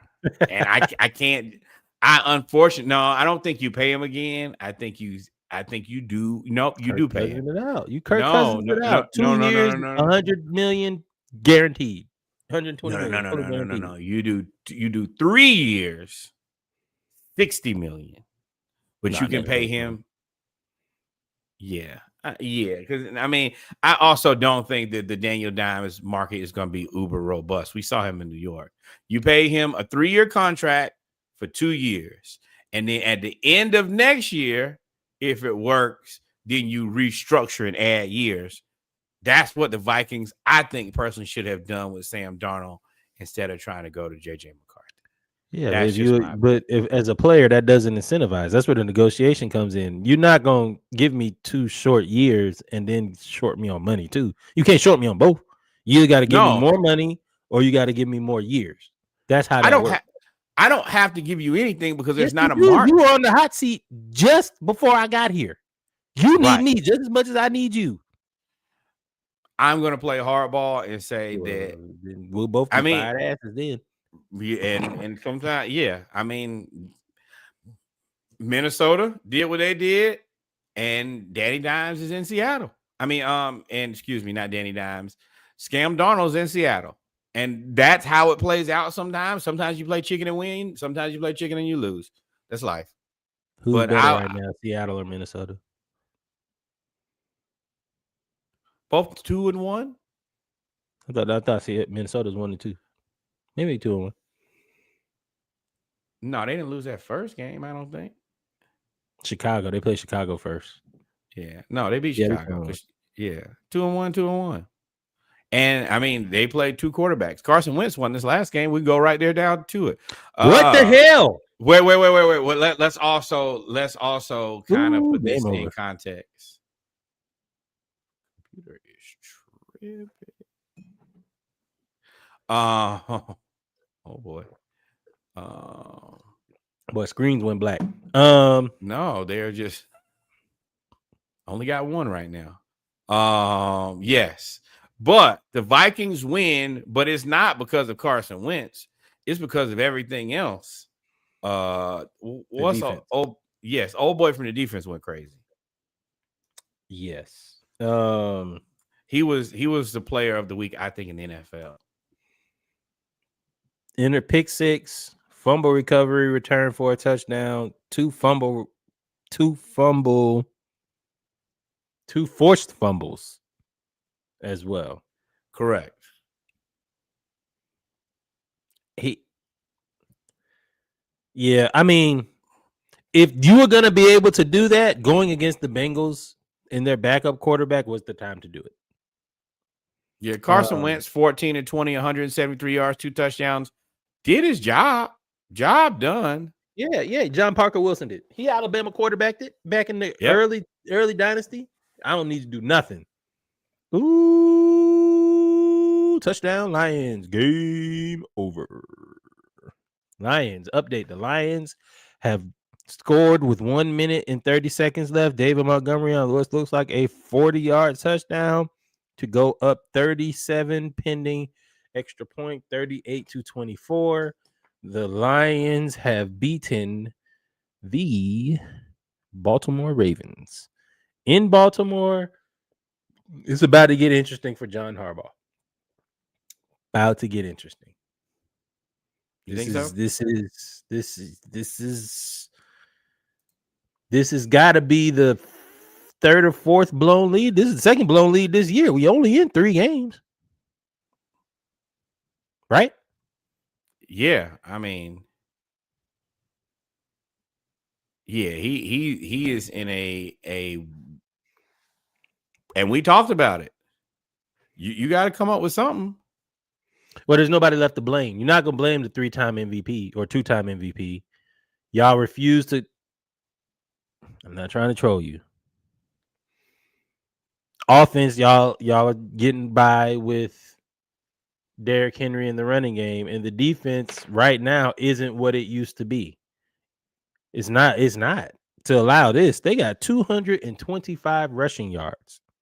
The Lions have 225 rushing yards against the Baltimore Ravens in Baltimore on Monday night. And the Ravens have Derrick Henry and Lamar Jackson. Wonder what Demar Hopkins have today. They haven't shown him at all. And I've been watching the game since the second quarter. I have not seen not a profile, not a sideline shot, not a replay. Is he hurt? Did something happen?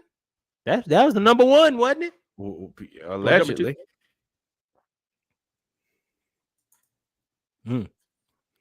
And shout out to the Lions for drafting Tate Ratledge from UGA, who is apparently another Chris Lindstrom in the making. They already said he's a top 5 guard, Matthew Bergeron type player. But yeah, back to my bad. Back to the Vikings and the Bengals. 48-10.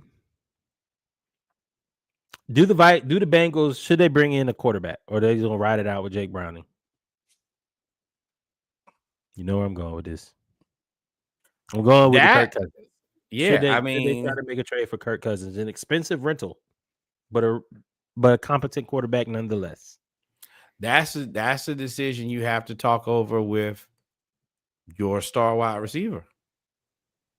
Is he okay punting on this season, or is it important for you guys to try to be competitive again? If the answer is for you to try to be competitive again, then yeah, you gotta do something. If he's okay with it, then yeah, you rock with it, and then hey, we try to get him next year with your boy. But I mean, he's already got paid. Both of them. The thing is, all 3 of them have been paid now. Your 3. I guess the saying is 4 horsemen, but your 3 horsemen, your 3 offensive juggernauts, quarterback, receiver. They've all been paid. So them sitting out the rest of the year won't affect their money. They won't hit any incentives. Incentives, and also just their own production, what they want out of life. I don't think they want to catch hospital balls from Jake Browning. But that is that's a valid point too. But if the thing is, if they were to trade for Kirk Cousins, and this is an interesting conversation that I did want to have, if they were to trade for Kirk Cousins, there's really no other than Trey Hendrickson, there's really nobody to give back. Kirk Cousins make $30-40 million a year, don't he? 50? Yeah, you would have to also have to make. Now, you're probably not going to pay the full toll. Yeah, you are. Falcons already said it. I don't think that that's a wise decision. I definitely don't think it's a wise decision. So you just ride it out with Browning then. Do they have a cornerback that we can get? They got 2 players on defense that we should be interested in. 2. One is a rookie, and the other one is a defensive end who's held out. Trent Henderson is the piece because his both contracts essentially are expiring. No guarantee. I will offer a little bit of pushback if we could get a decent cornerback, not a great quarterback, but a decent cornerback in return, and also at the same time get off of Kirk Cousins' money. Then yeah, there's a what cornerback? You look at the depth chart and you let me know. Unfortunately, I'm down to one screen, so that's not an option. I'll look it up.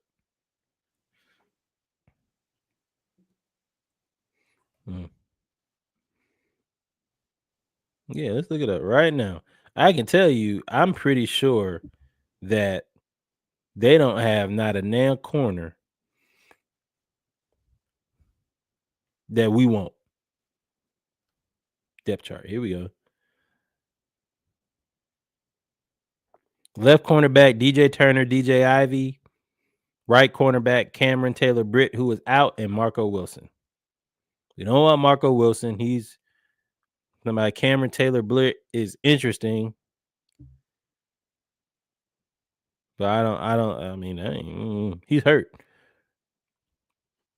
No. Nah, I can't. There's nothing that they can give us. The Browns, y'all same thing. Ohio, the Bengals have nothing to give us. All right, and I'm back there. I'm back. My setup bounced back. But Joe hey, Burrow. once again, What do you do with Joe Burrow? Joe Burrow is now. This has got to be 3 out of the last 4 years. Not my problem. Not my problem. I have enough problems of my own. Y'all figure that out. Y'all get back with us, or don't figure it out and don't get back with us. Don't care. Not my problem. We moving right on. The Colts trounced the Titans. Cam Ward did not look great, and then Vikings stomped the Bengals, and then the Steelers beat the Patriots. I don't care. Now, nobody cares, but when is Drake May gonna be good? I mean, no. I don't know if you can judge him on this game. I mean, the other part is Mac Jones looks better than Drake May.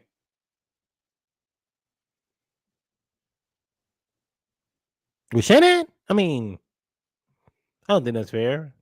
I think Drake May would look better than Drake May with Shanahan. What you mean?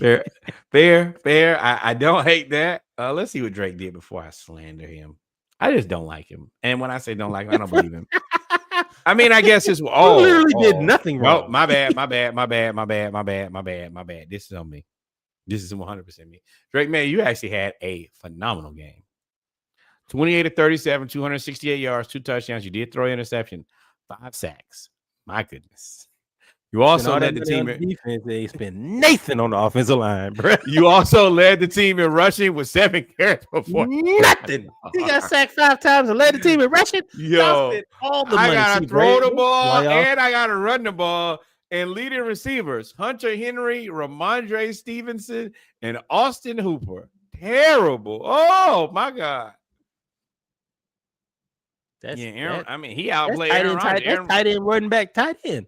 Right. Y'all ain't got no receivers because you traded the other one away. Oh, Lord. No, no. Everybody try to tell me Stephon Diggs is going to be good. 3 receptions, 23 yards. He's distracted.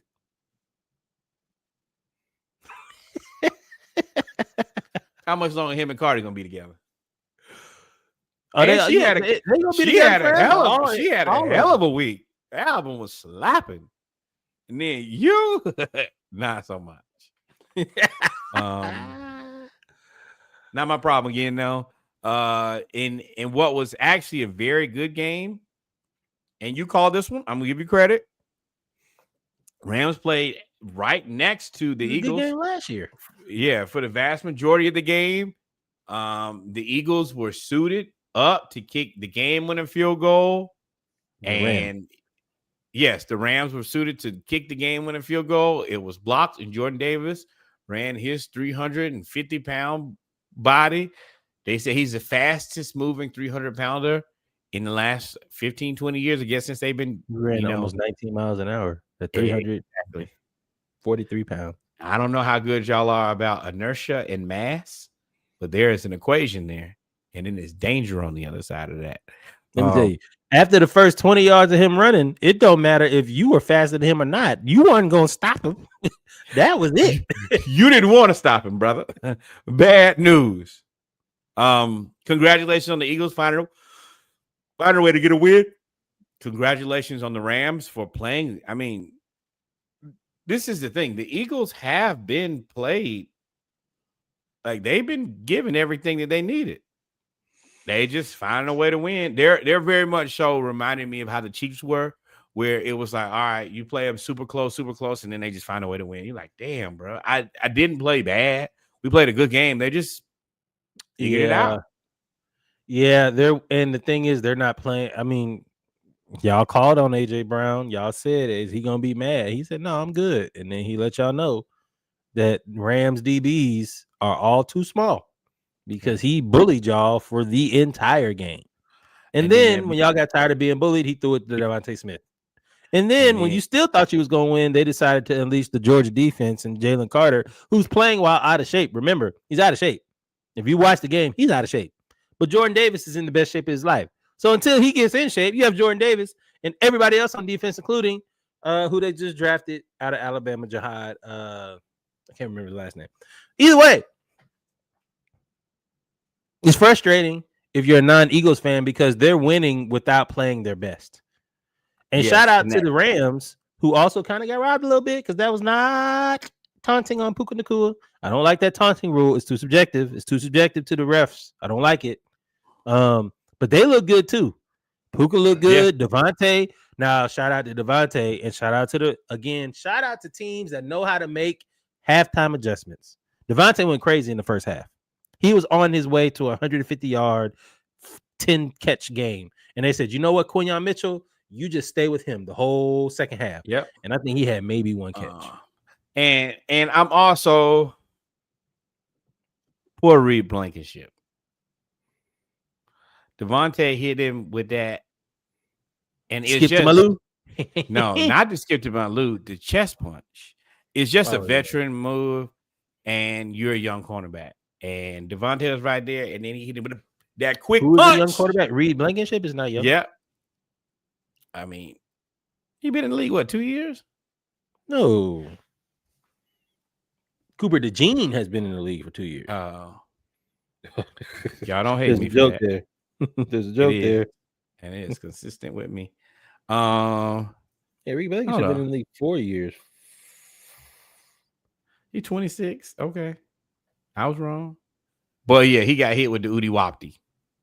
And Devontae pushed him off. It was 100% pass interference. It's unfortunate. You're a young person. They probably not. I mean, well, you're a lower profile athlete. They're not gonna give you that call. But that was pass interference. He just pushed him off of you, and then you didn't score the touchdown. Watch it on tape. Yeah. It ain't that's one of them you send into the league and say, hey, how's my man supposed to guard him if he's pushing away from him? I will say these two teams are very evenly matched. And so I expect to see some type of playoff rematch soon. Next up, the Bucks find a way to continuously win. Congratulations. Y'all know I have immense respect for the Bucks. Baker said after the game that this game meant a lot to him. The guy who actually cut him in Carolina was Steve Wilkes. Steve Wilkes is now coaching for the Jets, so he took that very seriously. Emeka Egbuka, another massive one-handed catch. And very interesting, though, Mike Evans, hamstring issue. Now, you can take that with a grain of salt. They've actually chronicled over the last 7 years. They say that he's had a hamstring issue every year. He's also had 1,000-yard catches damn near every year. So I don't know exactly what to say, but considering that Godwin's already hurt and now Mike Evans with a hamstring issue, I mean, there's more. That's more for Emeka Ibuka, but that's also a lot because Cade Otton is not 100% either. Yeah, they just got to hold it in the road. I will say this is encouraging for the Jets, even though this was a crazy ending, crazier than I've never been in a NFL season or NFL game viewing session like one Sunday where back-to-back blocked field goals or Right. field happened to. We thought that actually the Jets won this game when they blocked the field goal and returned it for a touchdown. And then the Bucks come back and Ibuka makes a catch. They move down the field and they kick the game-winning field goal. This was encouraging for the Bucks. It was also, for the Jets. It was encouraging for us Falcons fans for the Bucks because I think that validates our performance against them. I don't think the Bucks are that much better than us talent-wise.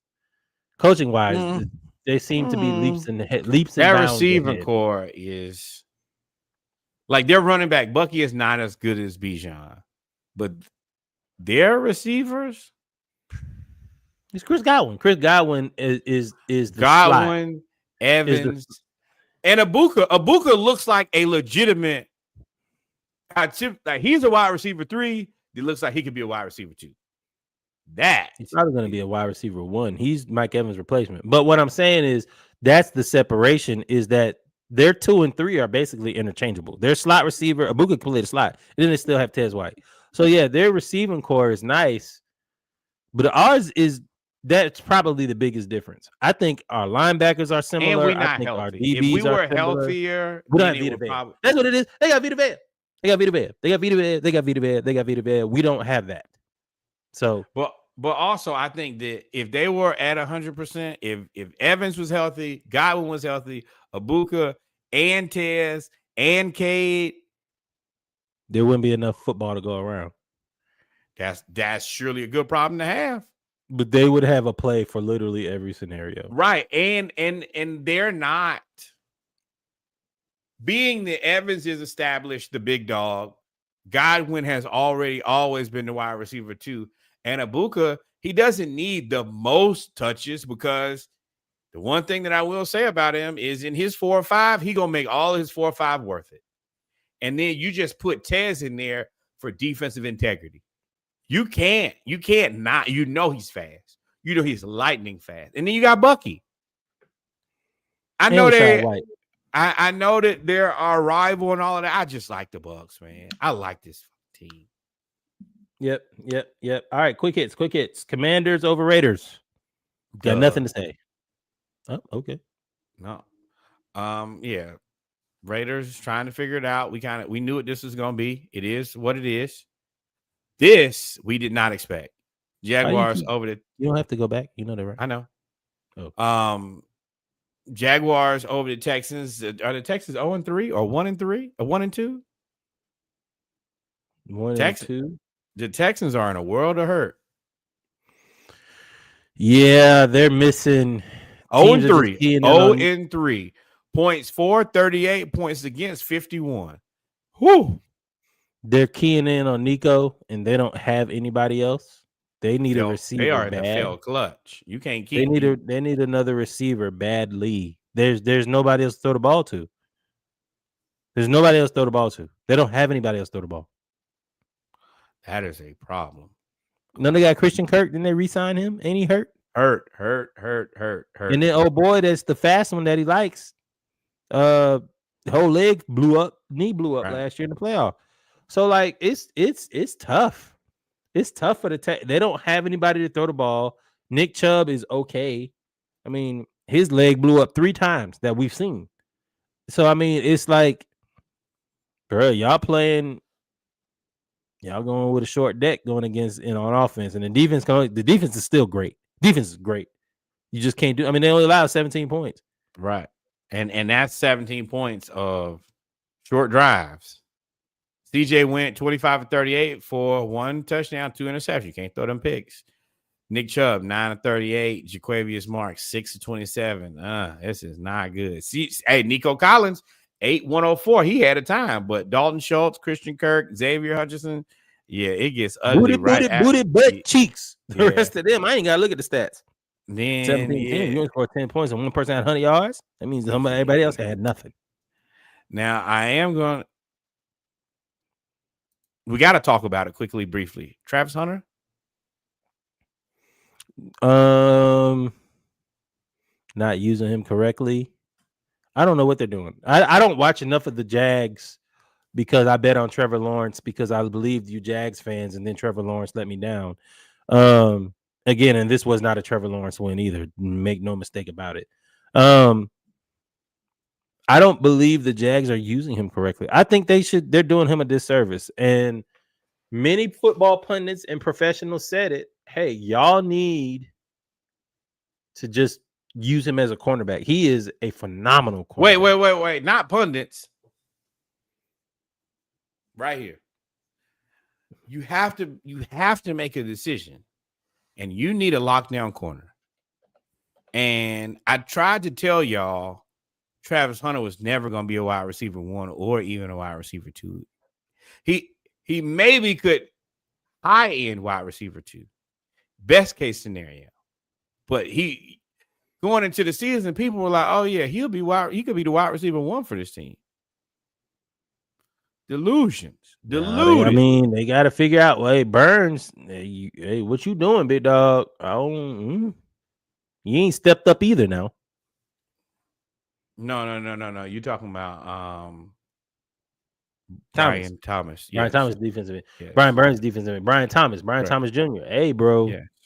But I mean, I don't blame that on Brian Thomas. I think that Brian Thomas is really good. I think that Trevor Lawrence is the issue here. You didn't go back and watch the tape. Nah. Not this game here, because I didn't see this game. The game last game, he had like 3 drops. No. Now that it's been a lot of that this year too. Is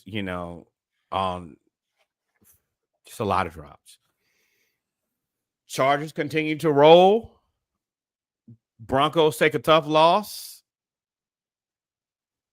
Harbaugh, man, the magic is real. Oh, the Chargers won. Sneaky. Hello. Let's make sure we write that. Oh, I want more. I want more beer. My bad, Sneaky. You lost that. Reggie in the Splashcast won that. Ooh, Reggie went 4-1 on the beer bets this week. You needed to because the week before, hey man, had you in the fail clutch. But yeah, Chargers win in a close one. Please, that's right. Keep talking about your wins. It's all right. It ain't many. You talking about it? Oh, you're right. You're all right. It wasn't none this week. Me and a win didn't meet. Wind outside, but win. No, not me. Chargers beat the Broncos. Yes. No, they're not. They're the best team in the AFC West at this very moment. They're the most complete team. The defense shows up. The wide receivers have been showing up. Herbert's doing his job. It's unfortunate they lost Najee Harris. It is very good that they got Hampton. But right now, they're he almost tricked off the game too, though. He fumbled.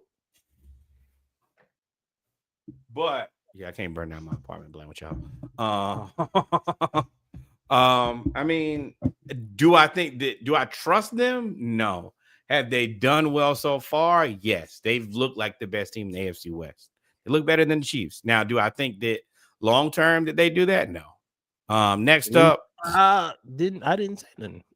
I didn't know there was nothing to say. My bad. I'm gonna go ahead and pour me another one. Just one more. I don't know if how good the Chargers are, because they were the number 1 defense and the number 1 offense last year, if I'm not mistaken, or top 5 offense and number 1 defense. They were the number 1 scoring everything, right? And they went and barely. I don't even think they even made the playoffs. They may have made the playoffs. Well, the other part about that is you get your regression. Just like if you lose a bunch of games that sometimes the ball bounces your way, eventually, you know what I say. If you take all your W's early, your L's is on the way. If you take all your L's early, then chances are W's that you don't deserve will come your way. And that might be what's going on with them now. But they're a solid team, though, man. They can run the For sure. ball. They have Ladd didn't have a great game, but bringing Keenan Allen back as your possession receiver has been a fantastic move. The biggest security blanket you could ever have. And what did I say every fucking week? Hey, man, why y'all just let this man be around? Nobody gonna say, see, Reggie, this is what pisses me off. He is getting paid nothing. Base $1 million, base cap hits $5 million. What did I say every week? I think we could probably just use Keenan Allen somewhere. We don't have enough receivers not to say, hey, man, Keenan Allen. Now we into the third week of the season with 0 receivers with a touchdown. You think we could use Keenan Allen? Especially with Mooney hurt and Drake London hurt? So you be shit like that, bro. That's unexcusable. Now that is a Terry Fontenot issue. I don't necessarily agree with that. I mean, you got everything you could need in I disagree. I've told you I think we need one more receiver. Like, I like Mooney, but Mooney was hurt. And you knew he was hurt. And when Mooney was hurt, he was available. And after Mooney, like, I like Ray, but Ray is a more all-encompassing do-it-all guy. We should have went after Keenan Allen at that price.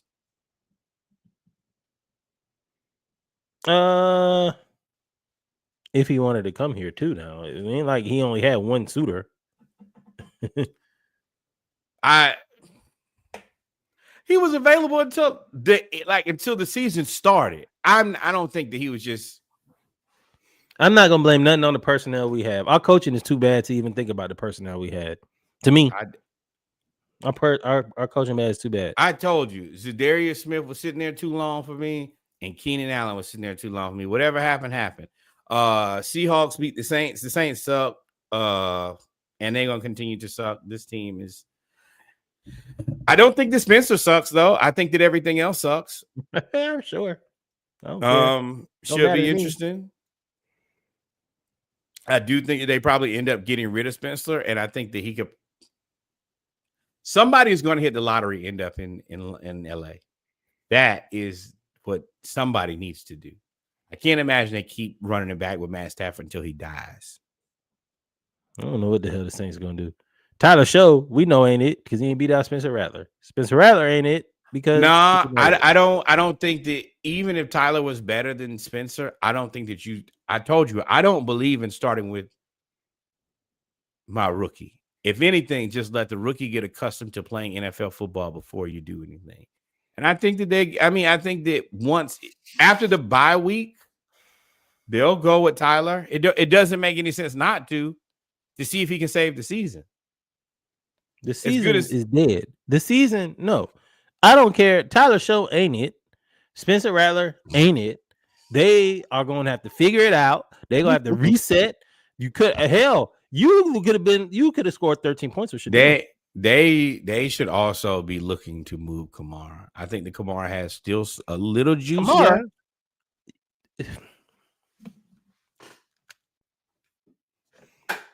that shit the hell up. Throw the ball. Get it the hell out of here. Kamara, Cameron Wake, if he want to keep playing. Jones, whatever his name is. Throw the ball. Get him all out of here. Blow it up. Please clip that shit. Blow it up. They can go. Throw the bomb. They out of here. 2 Throw minutes. The bomb. 2 hours and 30 minutes. Please clip that up. That boy did the job. Saints, blow it up, bro. You got a new coach, and that's the name of the episode. Blow it up. You got a new coach. It is what it is, bro. Just go ahead and start anew. Get Arch. Put him in the same fell clutch you put Archie in. No. Arch granddaddy slipped up and said the quiet thing out loud.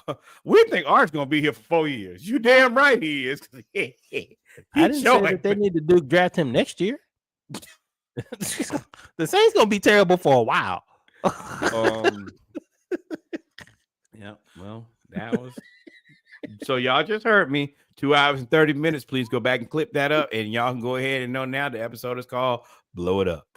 Um, next up, in even more surprising fashion, Caleb Williams and the Bears beat the Cowboys 31-14.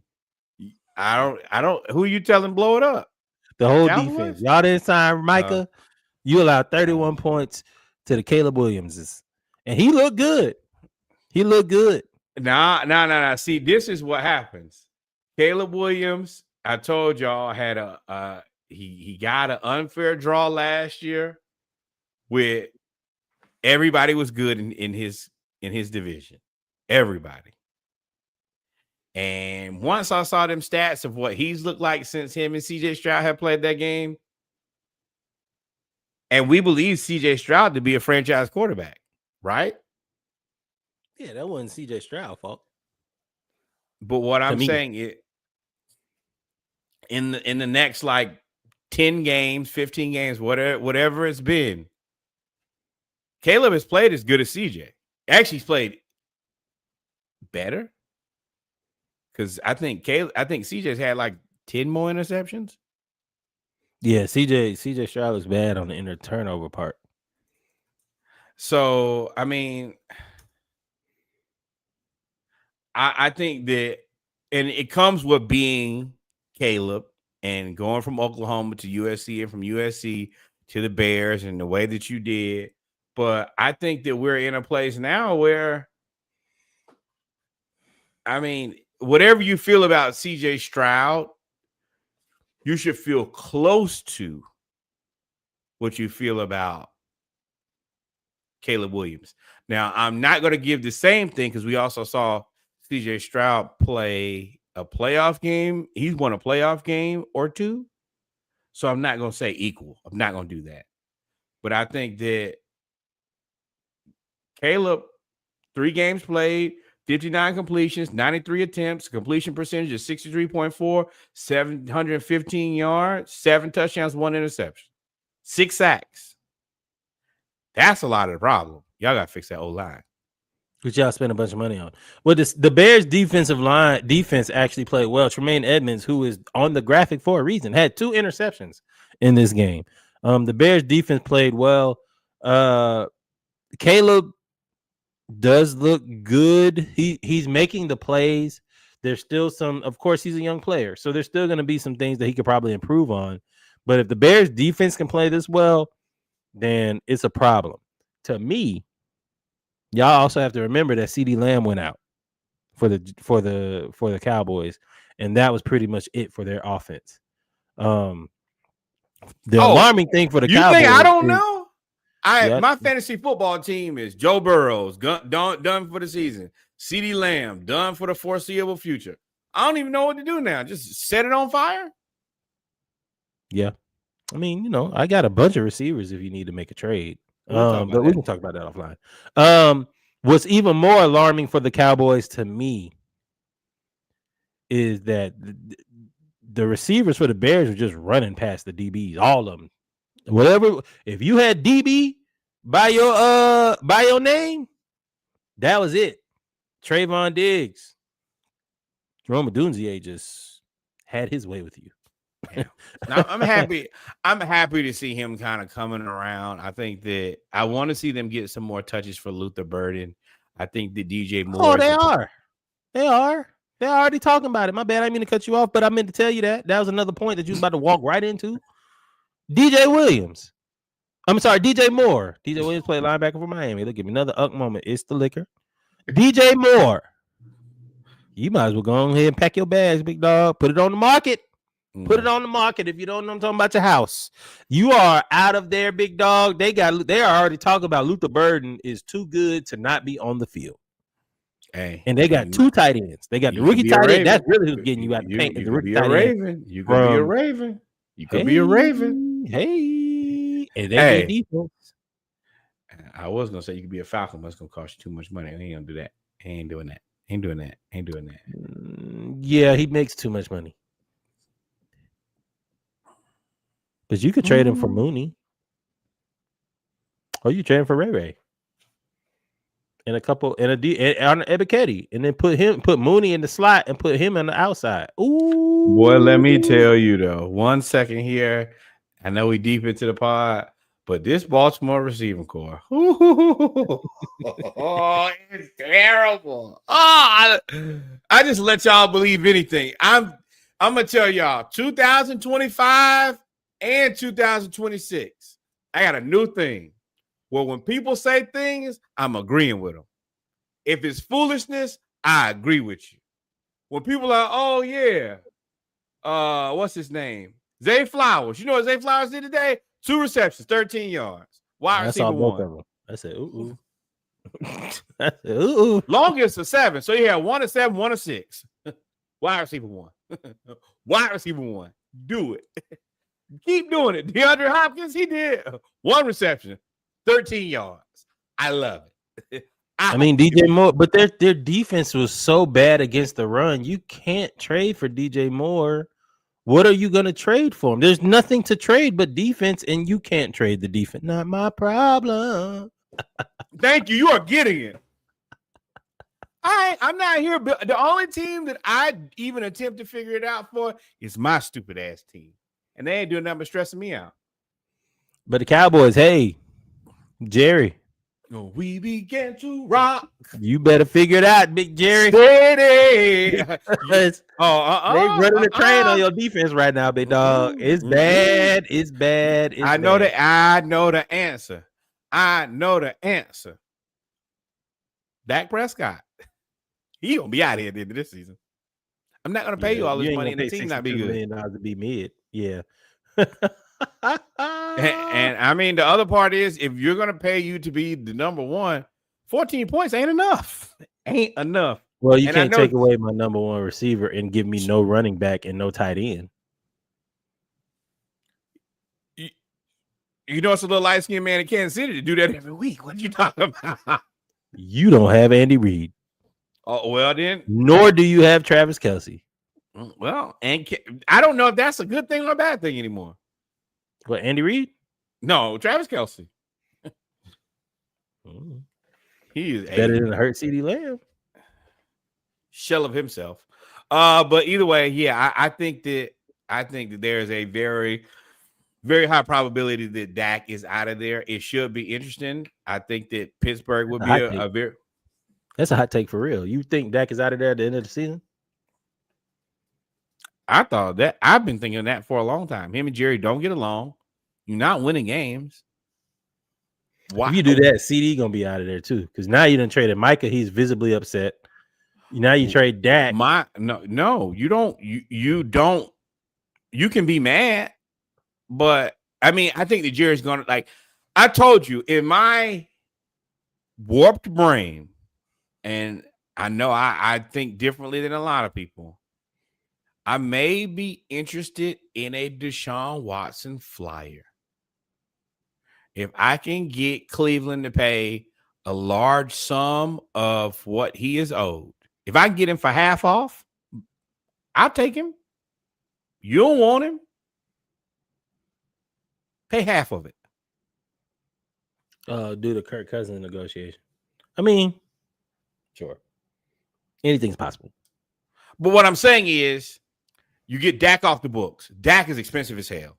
And if I'm the Steelers, I would be thrilled to take Dak. From the Steelers, yeah. I mean, yeah. And you said Deshaun Watson. No. Yeah. So you move Dak to the Steelers. Then from there, if I'm Cleveland and I only have to pay Watson half of what I'm required to pay him, and I can get him out of here, and I'm going to fire this coach and this GM, I could really start off with a decent rebuild with Gabriel Sanders, and see where it goes. I mean, sure. I might as well, Jerry. If you're gonna do it, you ain't burn down half the house. Go ahead and burn it all the way down. Get it with it. Hey, do it $62 million to lose what they look like they finna lose. And they pissing me off because I really have them being better than the Commanders, but that injury does them no good. 49ers, my boy Slick Ricky does it again. Mac Jones. Mac Jones finna get paid. I'm gonna tell y'all, he might not get paid, but he's gonna get a chance. There's nowhere to go. Nah. At the end of the season, there will be somebody. He threw for 300 yards last week. He came back this week, threw for 284 yards. That bottom, like, it's gonna be a team that does not to start. Nope. I don't believe so. I don't think he's gonna start anywhere next year. The Saints. There you go. See? Why would you go there though? I mean, if they pay you $30 million, then sure. Okay, you're not coming back to San Francisco. Brock got the money because they already paid a quarterback, and now I was going to say looks bad because now it looks like Shanahan got you paid because he is. This is the part that frustrates me because we've seen this fucking story every time. Jimmy Garoppolo, whoever Shanahan has, he's a kingmaker. The same way I feel about McVay. He's going to make a guy look like a world beater. Now, if you get a world beater and these guys, then you have a Super Bowl contender. But yes, if I'm Mac Jones, hell, if I'm the Cardinals, I might be interested in Mac Jones. I get off of Kyler Murray. Oh, Miami. I'd be much more interested in Mac Jones than Tua.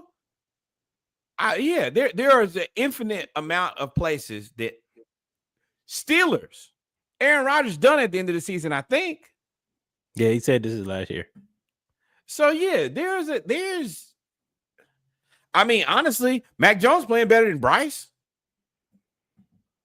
I don't think you would come off of Bryce for Mac Jones. But you might be interested in saying, hey, I mean, I don't know if you come there and be a backup because I think they're Pittsburgh. You treat Mac Jones is this year's Sam Darnold. So he's going to go to Pittsburgh. Exactly. But what I'm saying is a team that needs a quarterback like Seattle or Arizona. Yeah. Honestly, Arizona is probably the answer because just like Seattle, where they got tired of Geno, they got tired of Kyler, and you just go with Mac Jones, and hopefully you can figure out. And you give him, and Marvin you don't Harrison have to pay. Jr., you don't have to pay him through the nose like you paying Kyler right now. And you let that be somebody else's problem. That is really, I mean, honestly, the Jets. Hey, if this Justin Fields thing don't work out, you want to try that again? Whatever. Go wherever you want to. Or the real answer, and once again, my haven for all answers, the Rams. Oh, Matt Stafford done? I'll take Mac Jones. McVay is probably one of the few guys who can make a Shanahan guy look just as good. You definitely bring in competition for Stafford for sure, because you don't know. And this year's crop of QBs I think it's crazy how the crop of QBs is viewed with Arch. So either if Arch is good, then the rest of the QBs are okay. They're pretty good. If Arch is bad, we ain't talking about no older QBs. None. No. John Mateer is one. Yeah, it ain't many. One is more than none. But yes, one. But I will say that, and I said that pre-draft is y'all putting a lot of eggs in the basket of Arch being good. And now it ain't even about Arch being good. There's nobody who is the next Nussmeier. Carson Beck? Nussmeier. And yeah, Beck. Both of them have looked mid. Both offenses have looked bad. And yeah, in both cases, you think that yes. But yes, this is that. But Mac Jones is gonna make some money, and Slick Rick Loki had a crazy game, if I remember correctly. I didn't kind of slept on my boy a little bit. I didn't think he was gonna be this good. This good at what? This game? No. Hold on. I gotta see what his stats were. Hold on 1 second. 8 receptions for 117 yards. Yes, this game he was good.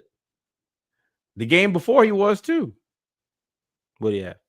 Hold on, let me go 10 receptions for back. 200 yards. He is. I thought the no, he didn't have it that game. Nope. Jawan Jennings went 8-89. Now hold on, let's see box score. Ricky Pearsall, nope. Hey man, 4 receptions, 56 yards, and then what did he Yeah. do in game 1? Yeah. He had another good game. Mm-hmm. You said he was going to be better than Lad, and you said it wasn't close, if I'm mistaken. You remember that? 4 receptions for 108 yards. So he had 200 plus yard games. And I mean, I think that Lad has also had the benefit of Justin Herbert, who I think is better than Brock. I think Brock Purdy is mid. I told y'all that, and I told y'all that they should not have paid him all that money. And I think that Justin Herbert consistently is a top 7 quarterback. So yeah. Sure, but he's got the kingmaker in Shanahan, who makes everybody good. Yeah, sure, whatever. He's got the better coach. He's got the better team at the time. I mean, it is what it is, bro. Hey, listen. I'm not saying nothing crazy. I'm not doing nothing. I'm just saying you said. I think that Shanahan is a better coach. I think that Shanahan is a better coach. And you said Ricky Pearsall was going to be better than Lad. But is better than Lad. And you argued me for 30 minutes. Wait. But the other part is Ricky. No. Don't run now. No. You ain't got to go down the rabbit hole. No, I'm not saying who's better or not. I'm just saying. I'm jumping in the rabbit hole. But Ricky has to be. Mm-hmm. Who are the other receivers in San Francisco? Answer me that. Answer me that. Who are the other receivers? No. You make the case. You got to answer. You made the case why he better than Lad. I ain't got to make no case. Ricky has unfortunately had to be wide receiver 1 in San Francisco, and he can't. Lad ain't, bruh. The Chargers have 3 receivers. Keenan wasn't there last year. I'm talking about this year. Cool. Chiefs Giants in a weird game. It's terrible. It's now not being fun to watch the Chiefs play football. It used to be great. Now it's like, oh, this is a train. I mean, shout out to Patrick Mahomes. He gonna get you paid though. He is throwing the ball to Thornton. Whether or not he's open or not, he throw the ball to him only. 80. I kept being, who is that? Supreme confidence. That's that throw of, I know I'm not going to get fired. You going to get fired for dropping it before I get fired for throwing it. Hey, when I throw it down there, make it happen. 22-9. I mean, hey, look. How long before the Giants go to Jackson Dart? Hold on, timeout. I hate to have to rehash you here, but who's third in receiving yards in the NFL? I don't care. Who? Slick Rick. Oh, man. So he's better than Lad. Hey, you right, bro. You right. I'm wrong.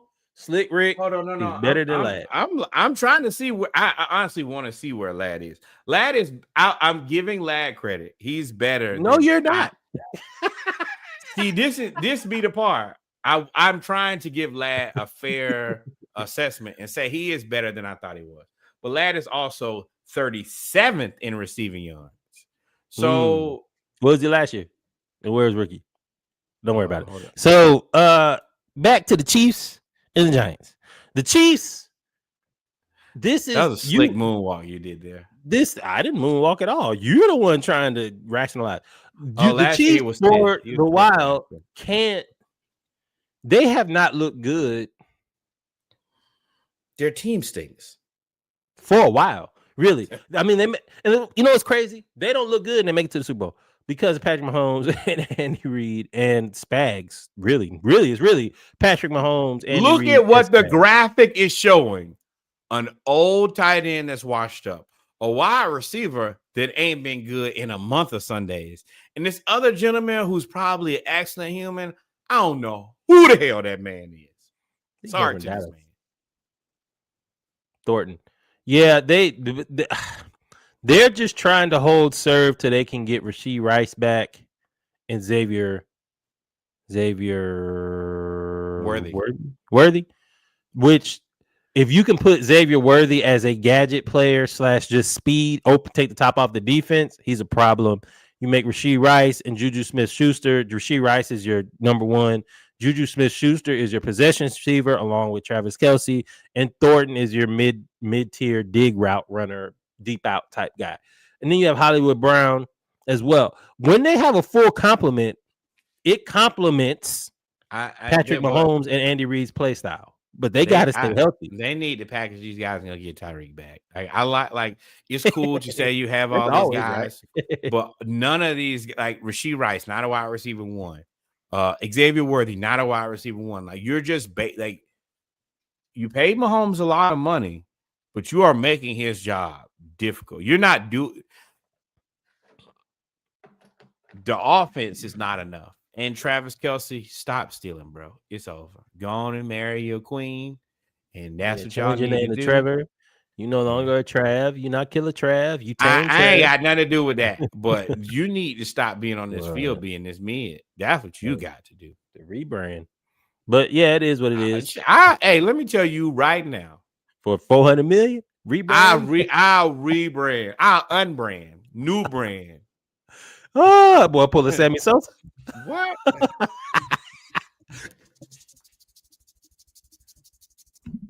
Yeah, I played the baseball. I played the baseball. But, ladies and gentlemen, I'm tired. We've come to the end of episode 200, our 200th episode. We appreciate all y'all for tuning in. Thank you for following, subscribing. Thank you for all. Oh no, you got a little something left over there. Alcohol? No, but I can go get some. Yeah, do that. Let's have a toast. Give me 37. I don't know how to turn my. Go ahead. No, do your thing. I'll sit here and bloviate for a minute. Why would you do that? I will like to thank you guys for rocking with us as we've podcast for 200 episodes. It's a lot more episodes, about 190 more episodes than a lot of people. Most people would start this and then quit. Me and Reggie have stayed at it. It's a labor of love, but it's a labor that we do love. It's been a ton of fun. We're going to continue to keep rocking out. Also, while we're talking about it, if you think that you have opinions that are good or you willing to work hard like me and Reggie, we would love to add you to Dive Team Media. Please reach out to us. But we show up for work. We do it every day. And we take it seriously. And if you're interested, we would love to have you come take it seriously too. And then maybe you could join us for 200 episodes. We do want to create a place where specifically people who look and sound like us can cover an array of different topics. We love politics, guns, religion, sports, relationships, even though I think we have enough relationship podcasts, anime. I don't think there are many things that we don't enjoy. I'm not in on the relationship talk. Nope. Yeah. But everything else, but I feel like if you have a new and inventive way to talk about relationships or whatever it may be, mental health, I'm as long as it's something and you believe in it and it's your sect, then I'll give it to you. I mean, people can say the same thing about us. There's way too many sports podcasts. It ain't us. It ain't us. With that being said, though, brother, 200 episodes. Cheers.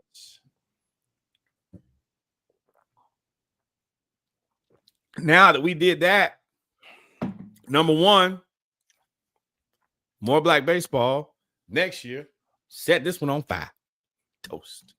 Let's not even think about baseball no more. Number two, we are open to different things here. We have nothing, but I'm tired of y'all trail riding. I'm tired of y'all with them fans. I'm tired of the Cowboys and the Cowgirls. We're going to find something to put here soon and very soon. Number three, the one that truly matters, the historical Black college university you went to, your cousin went to, your auntie, your uncle, the person you laughed, kiki, and sat in the back of church with. Send some money to that university. The historical Black college and university almost got me. that you go to in your neighborhood, homecoming, step shows, vibes. You go to the grill, you drink up all the liquor, you try to not get in line, you try to walk right to the grill, get you a hot piece of chicken. Send some money over there. That's the least you could do. Y'all just as out of Hampton Howard. Everybody in their new fit. Who sent money to the school? Y'all was right there for truth and service. But ain't do no truth. The truth is you did no service. Then finally, the historically black university Reggie and I graduated from, we got degrees from, the Hampton University. All we asking for is $18.68 on behalf of the year that the university was founded. Outside of that, I don't think we missed a damn thing on episode 200.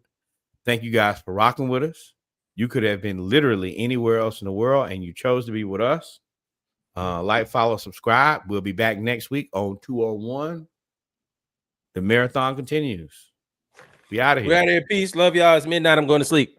Adios, mi amigos. God is love. Reggie's about to be a parent, and I'm about to watch John Oliver. Y'all be safe.